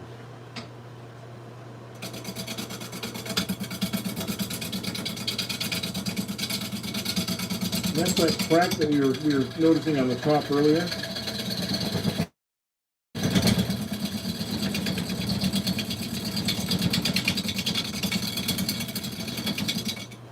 I just want to kind of get that smoothed off a little bit.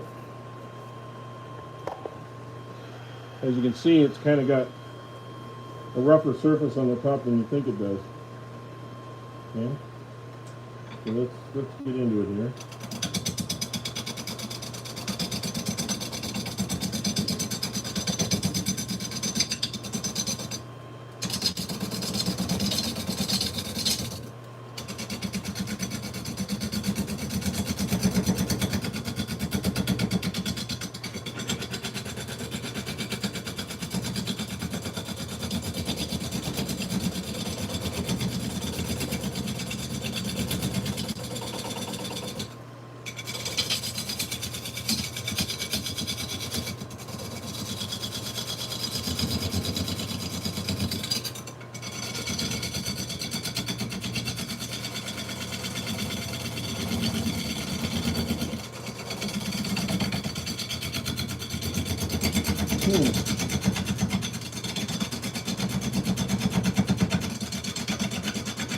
The surface is really fighting me.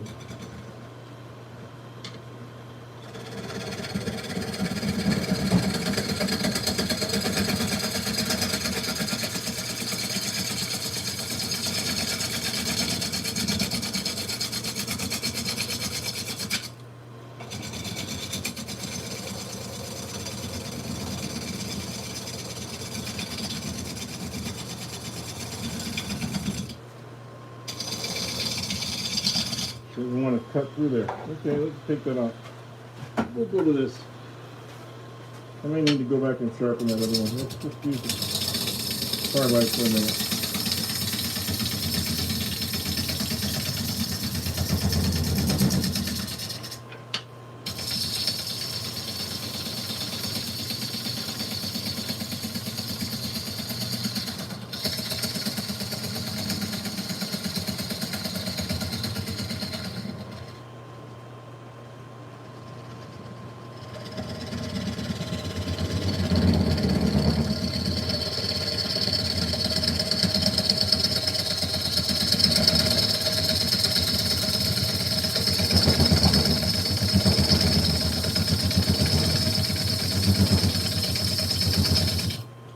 I'm getting some banging here. I want to see what's going on. Ah, it's this crack. That's the dissonance that I'm getting. You see this crack right here? It's a big crack. So that's what's giving me a little dissonance when I'm going through this, but that's okay. We will. I'll pick up the speed a little bit.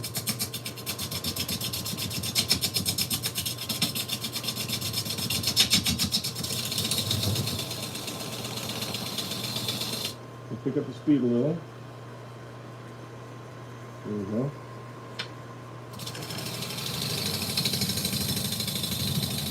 How's that look?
You see, you can deal with cracks. The other one didn't have any cracks on the inside. They look bad. This one, we're going to get underneath this crack eventually, about here. We got about an inch of this. When we get about an inch or so in, then we'll be able to get underneath it.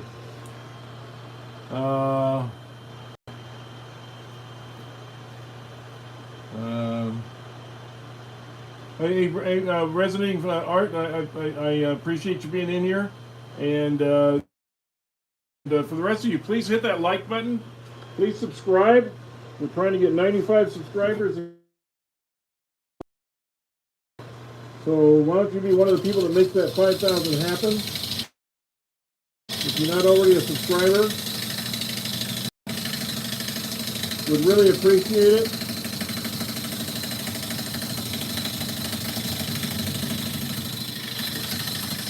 Oh, put your name in here and say, hey, this is such and such. I just subscribed. That lets us all know, and I really appreciate that.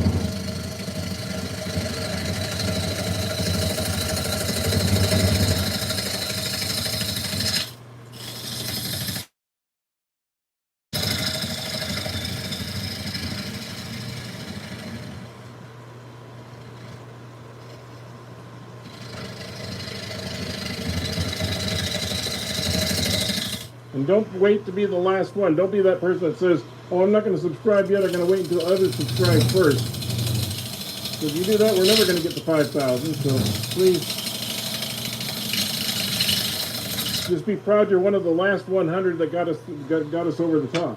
Okay?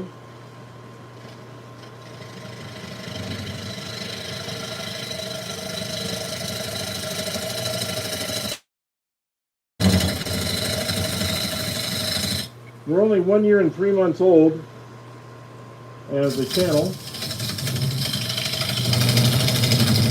And in that time, I've got about 350 or so, maybe 360 videos up.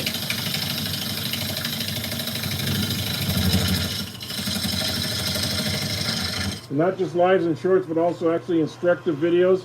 There's quite a few instructive videos in here. If you just go and look at the channel, you'll see. And not just on wood turning, but also on woodworking and woodworking products and what to look for if you're going to buy a lathe.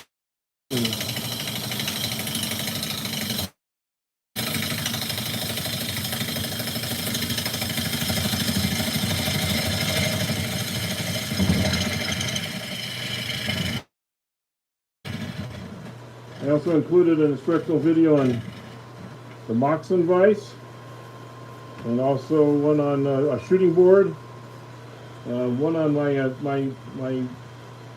back. I silenced it. I dropped it 30 decibels in the sound, by creating a sound chamber.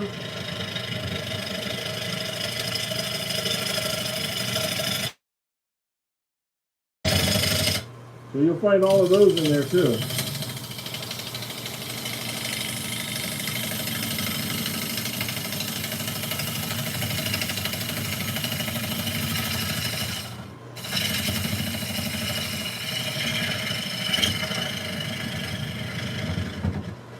The best thing about being a subscriber, other than the fact that it doesn't cost you anything, the best thing is that you get notified when I have another live coming up. Boy, look at these shavings. We're gonna have to. These are going to go out to our garden eventually. I have to use them for drying wood.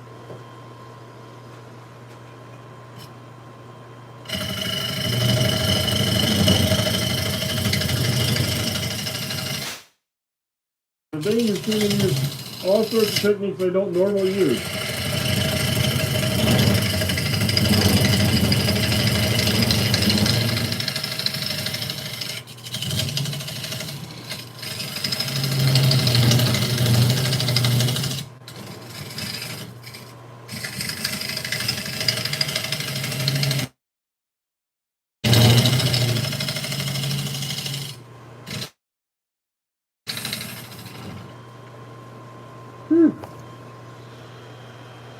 Pardon my look here.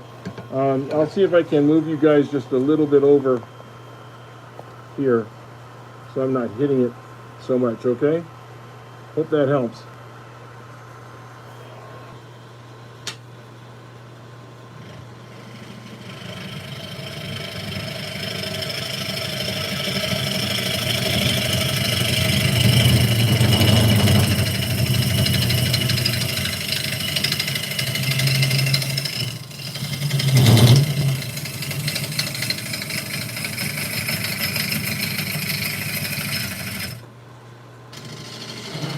Whoa, that's not good.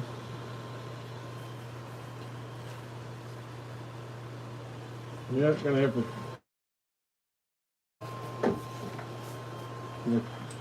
chuck you a little bit because I grabbed it and I knocked it off the filter. There we go. Back on filter.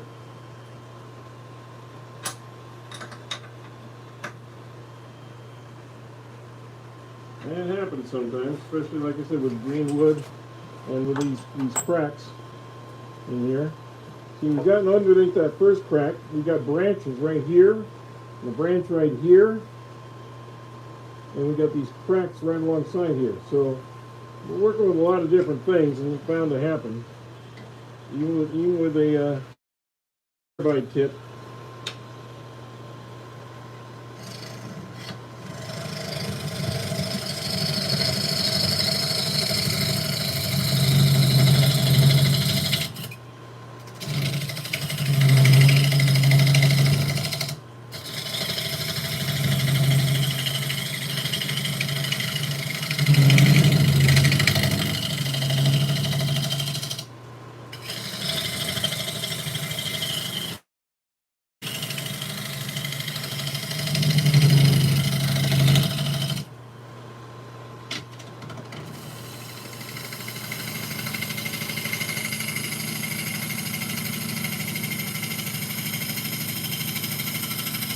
Also, just like you use a regular gouge, if you turn your head, so the head of the carbide switch, when you do this, you're basically going to scrape. And you're going to catch, every once in a while, you're going to catch one of those wide gaps. If you turn it just a little bit, so it's facing this way, towards the, say, 2 o'clock. If you face it at 2 o'clock, you can actually get a slightly deeper cut, also more controlled.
You don't want to push in too hard. Let the blade do the work.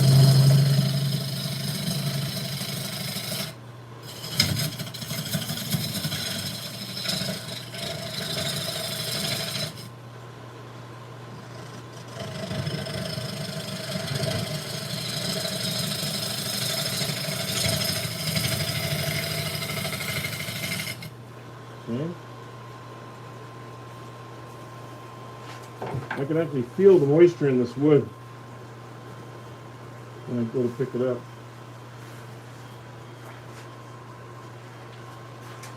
Okay.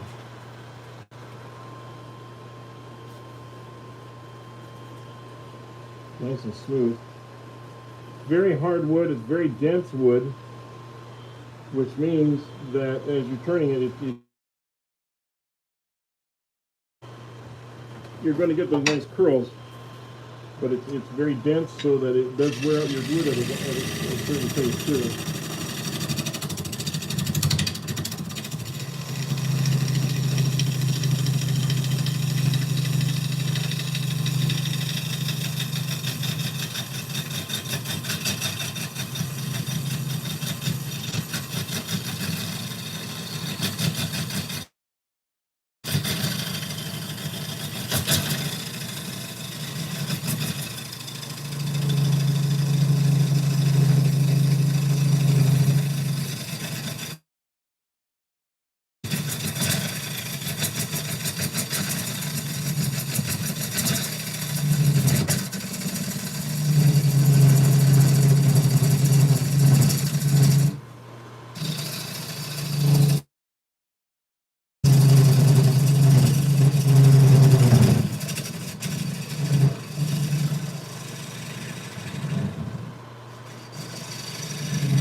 Oh, what do you think of those strands?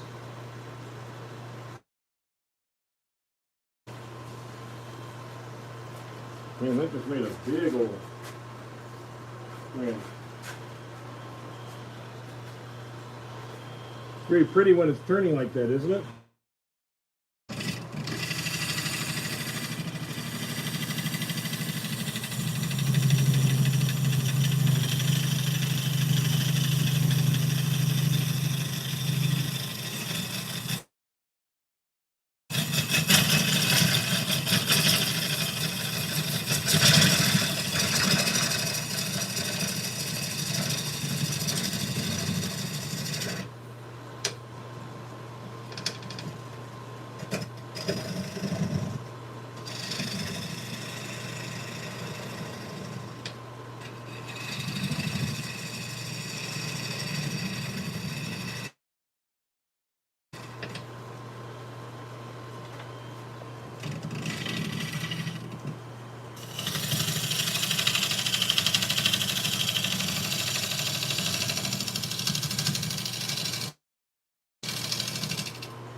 Those ribbons. Look at that continuous ribbon.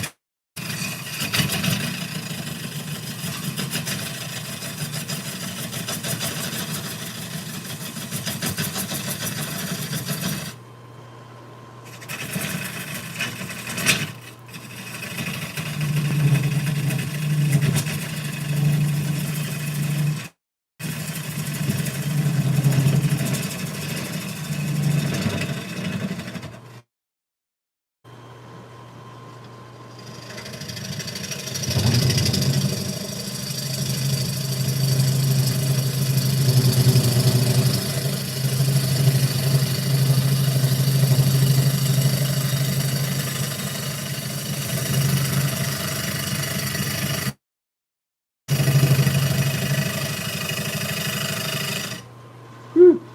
Man, that was heating up my hand from the friction.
Okay, we are getting down near where we will stop as far as the green bowl goes.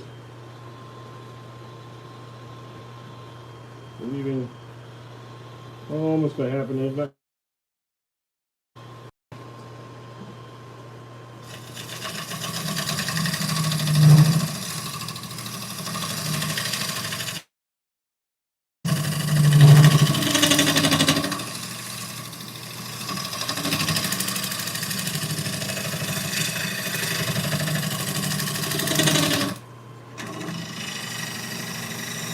going to clean that up a little bit.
There we go.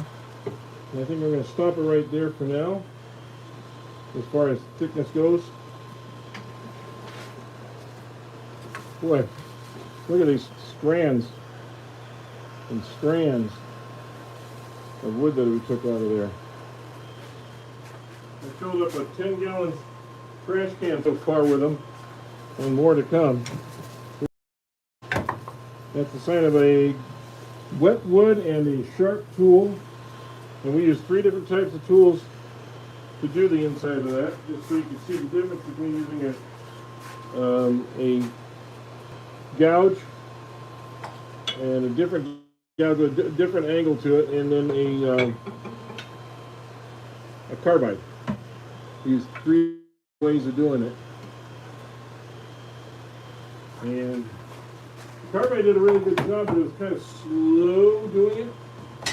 The gouge can be a little bit more, a little bit quicker. Oops. Out of position here.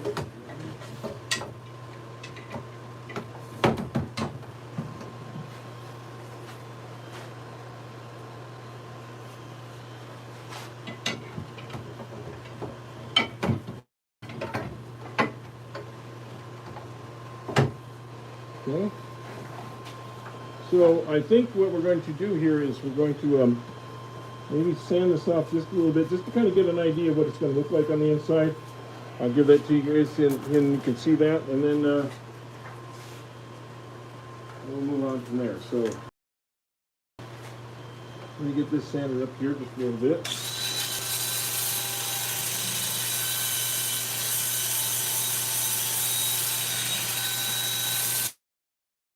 For perfection here, because more after we dried out the wool a little bit. So this is just kind of to get it going.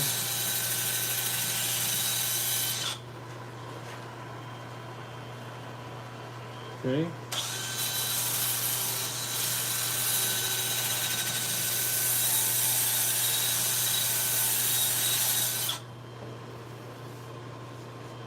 Got a little sanded.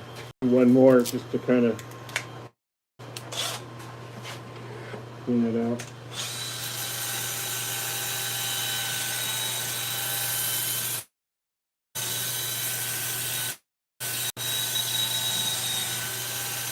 You know, it's not get as much dust when you're doing sanding wet wood either.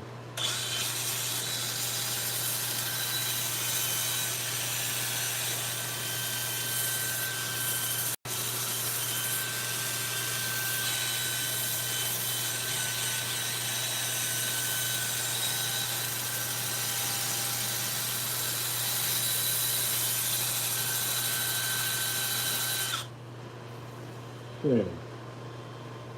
There's that so far. Now what I got to avoid is this cracking here. You see that right there? That could crack, and it can crack all the way from up here too. It can crack, could actually create an expanded crack all the way through the wood. So that's what I got to be careful of. So what I'm going to do is I'm going to go ahead and put a little tung oil on it for now, just to keep it a little bit protected. And then that tung oil will strengthen a little bit and protect it while it's drying. So let's put a little of that on here. Okay. And I do appreciate everybody that's been in here today. Please hit that like button if you haven't already. I don't even know how many likes we've got, but it'd be nice if we could got to 100, but I don't think we will.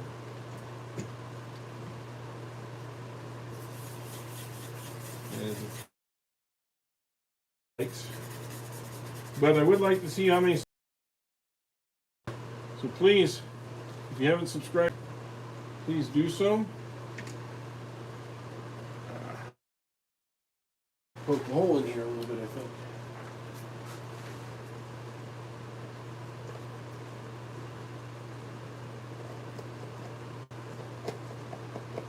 There we go.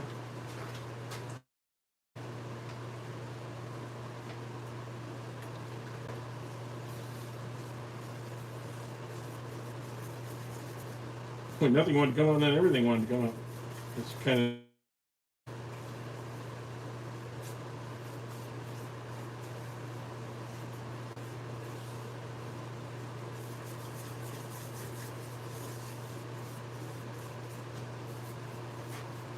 The outside again too, since I got this excess.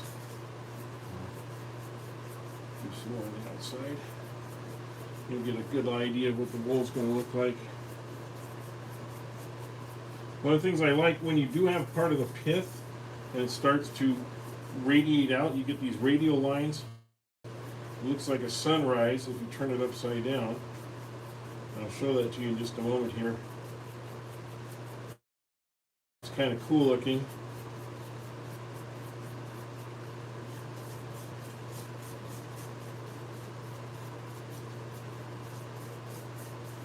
Boy, it smells really good.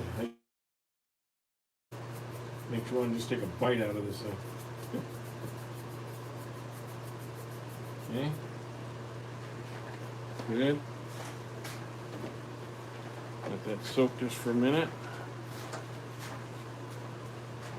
And what do we got here? It says, yeah, it looks amazing. Thank you, Eric. Yeah, it's gonna be real pretty when you see the whole thing here in just a moment when I get a little closer to the camera angle here. I think you'll really like it.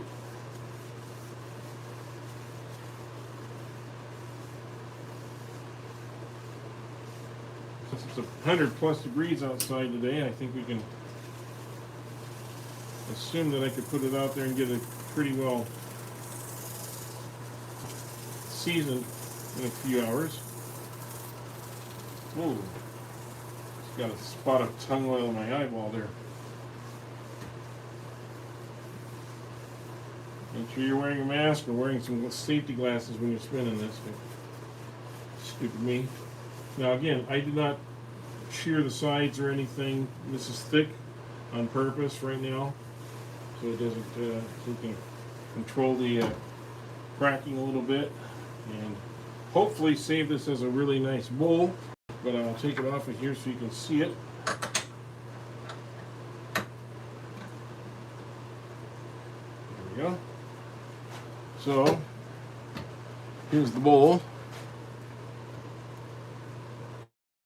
Some beautiful wood colors in there. I hope this is just a branch. It looks like it might be part of this branch here and not a crack. If it is, that's great. You can see all the tool marks, of course, and everything because we didn't take them out. We did get past those cracks here. And then this is the outside. And this is the sunburst I was talking about. See this sunburst right here? I'm going to obviously have to clean my hands, huh? You know, you got a little bit of the bark that just kind of accents everything. But I think This is going to be a really nice bowl when we're finished with it. Got to get the top smoothed out. Make nice. It's going to be a nice big, and it's going to be still a heavy bowl, I think, even when we're done. It stops right about here, so I've still got about another half inch or so at least to go. Maybe closer to 3/4 of an inch to go on the bottom. And I've got some of the sides to take out, so there'll be a lot to turn the next time I turn this. But well, I hope you like this one. And if you remember the one, if you were here for the one earlier, this is the one that we salvaged out of the with a lot of cracks and a lot of cracks out here, but on the inside it was beautiful. And now it's kind of dried off a little bit. So that's the other one we did today. And this will be a nice little wing bowl for pots or whatever. I think that one will work really good. So there's the two that we did today. I hope you liked them. And please, if you can, hit the like button before you leave. Please subscribe. It really helps the channel. And I will show you some pictures if you're a member. If you've joined as a member, I will be sending some pictures out, hopefully tonight. No guarantee, but hopefully tonight from that woodworker's house that I'm going to in about 45 minutes. So I got to get going. If you have any comments or anything, please leave them here in the comment section. There will be a posting of this live probably by tomorrow. It'll be up, and you can look at it in the live section, and you'll be able to check out any parts that you missed. Okay, so thank you very much for being here. We'll talk to all of you really soon. Hit the like button, subscribe. Let's see if we can get to 5,000. And I will talk to you all probably early next week, where we'll do something new.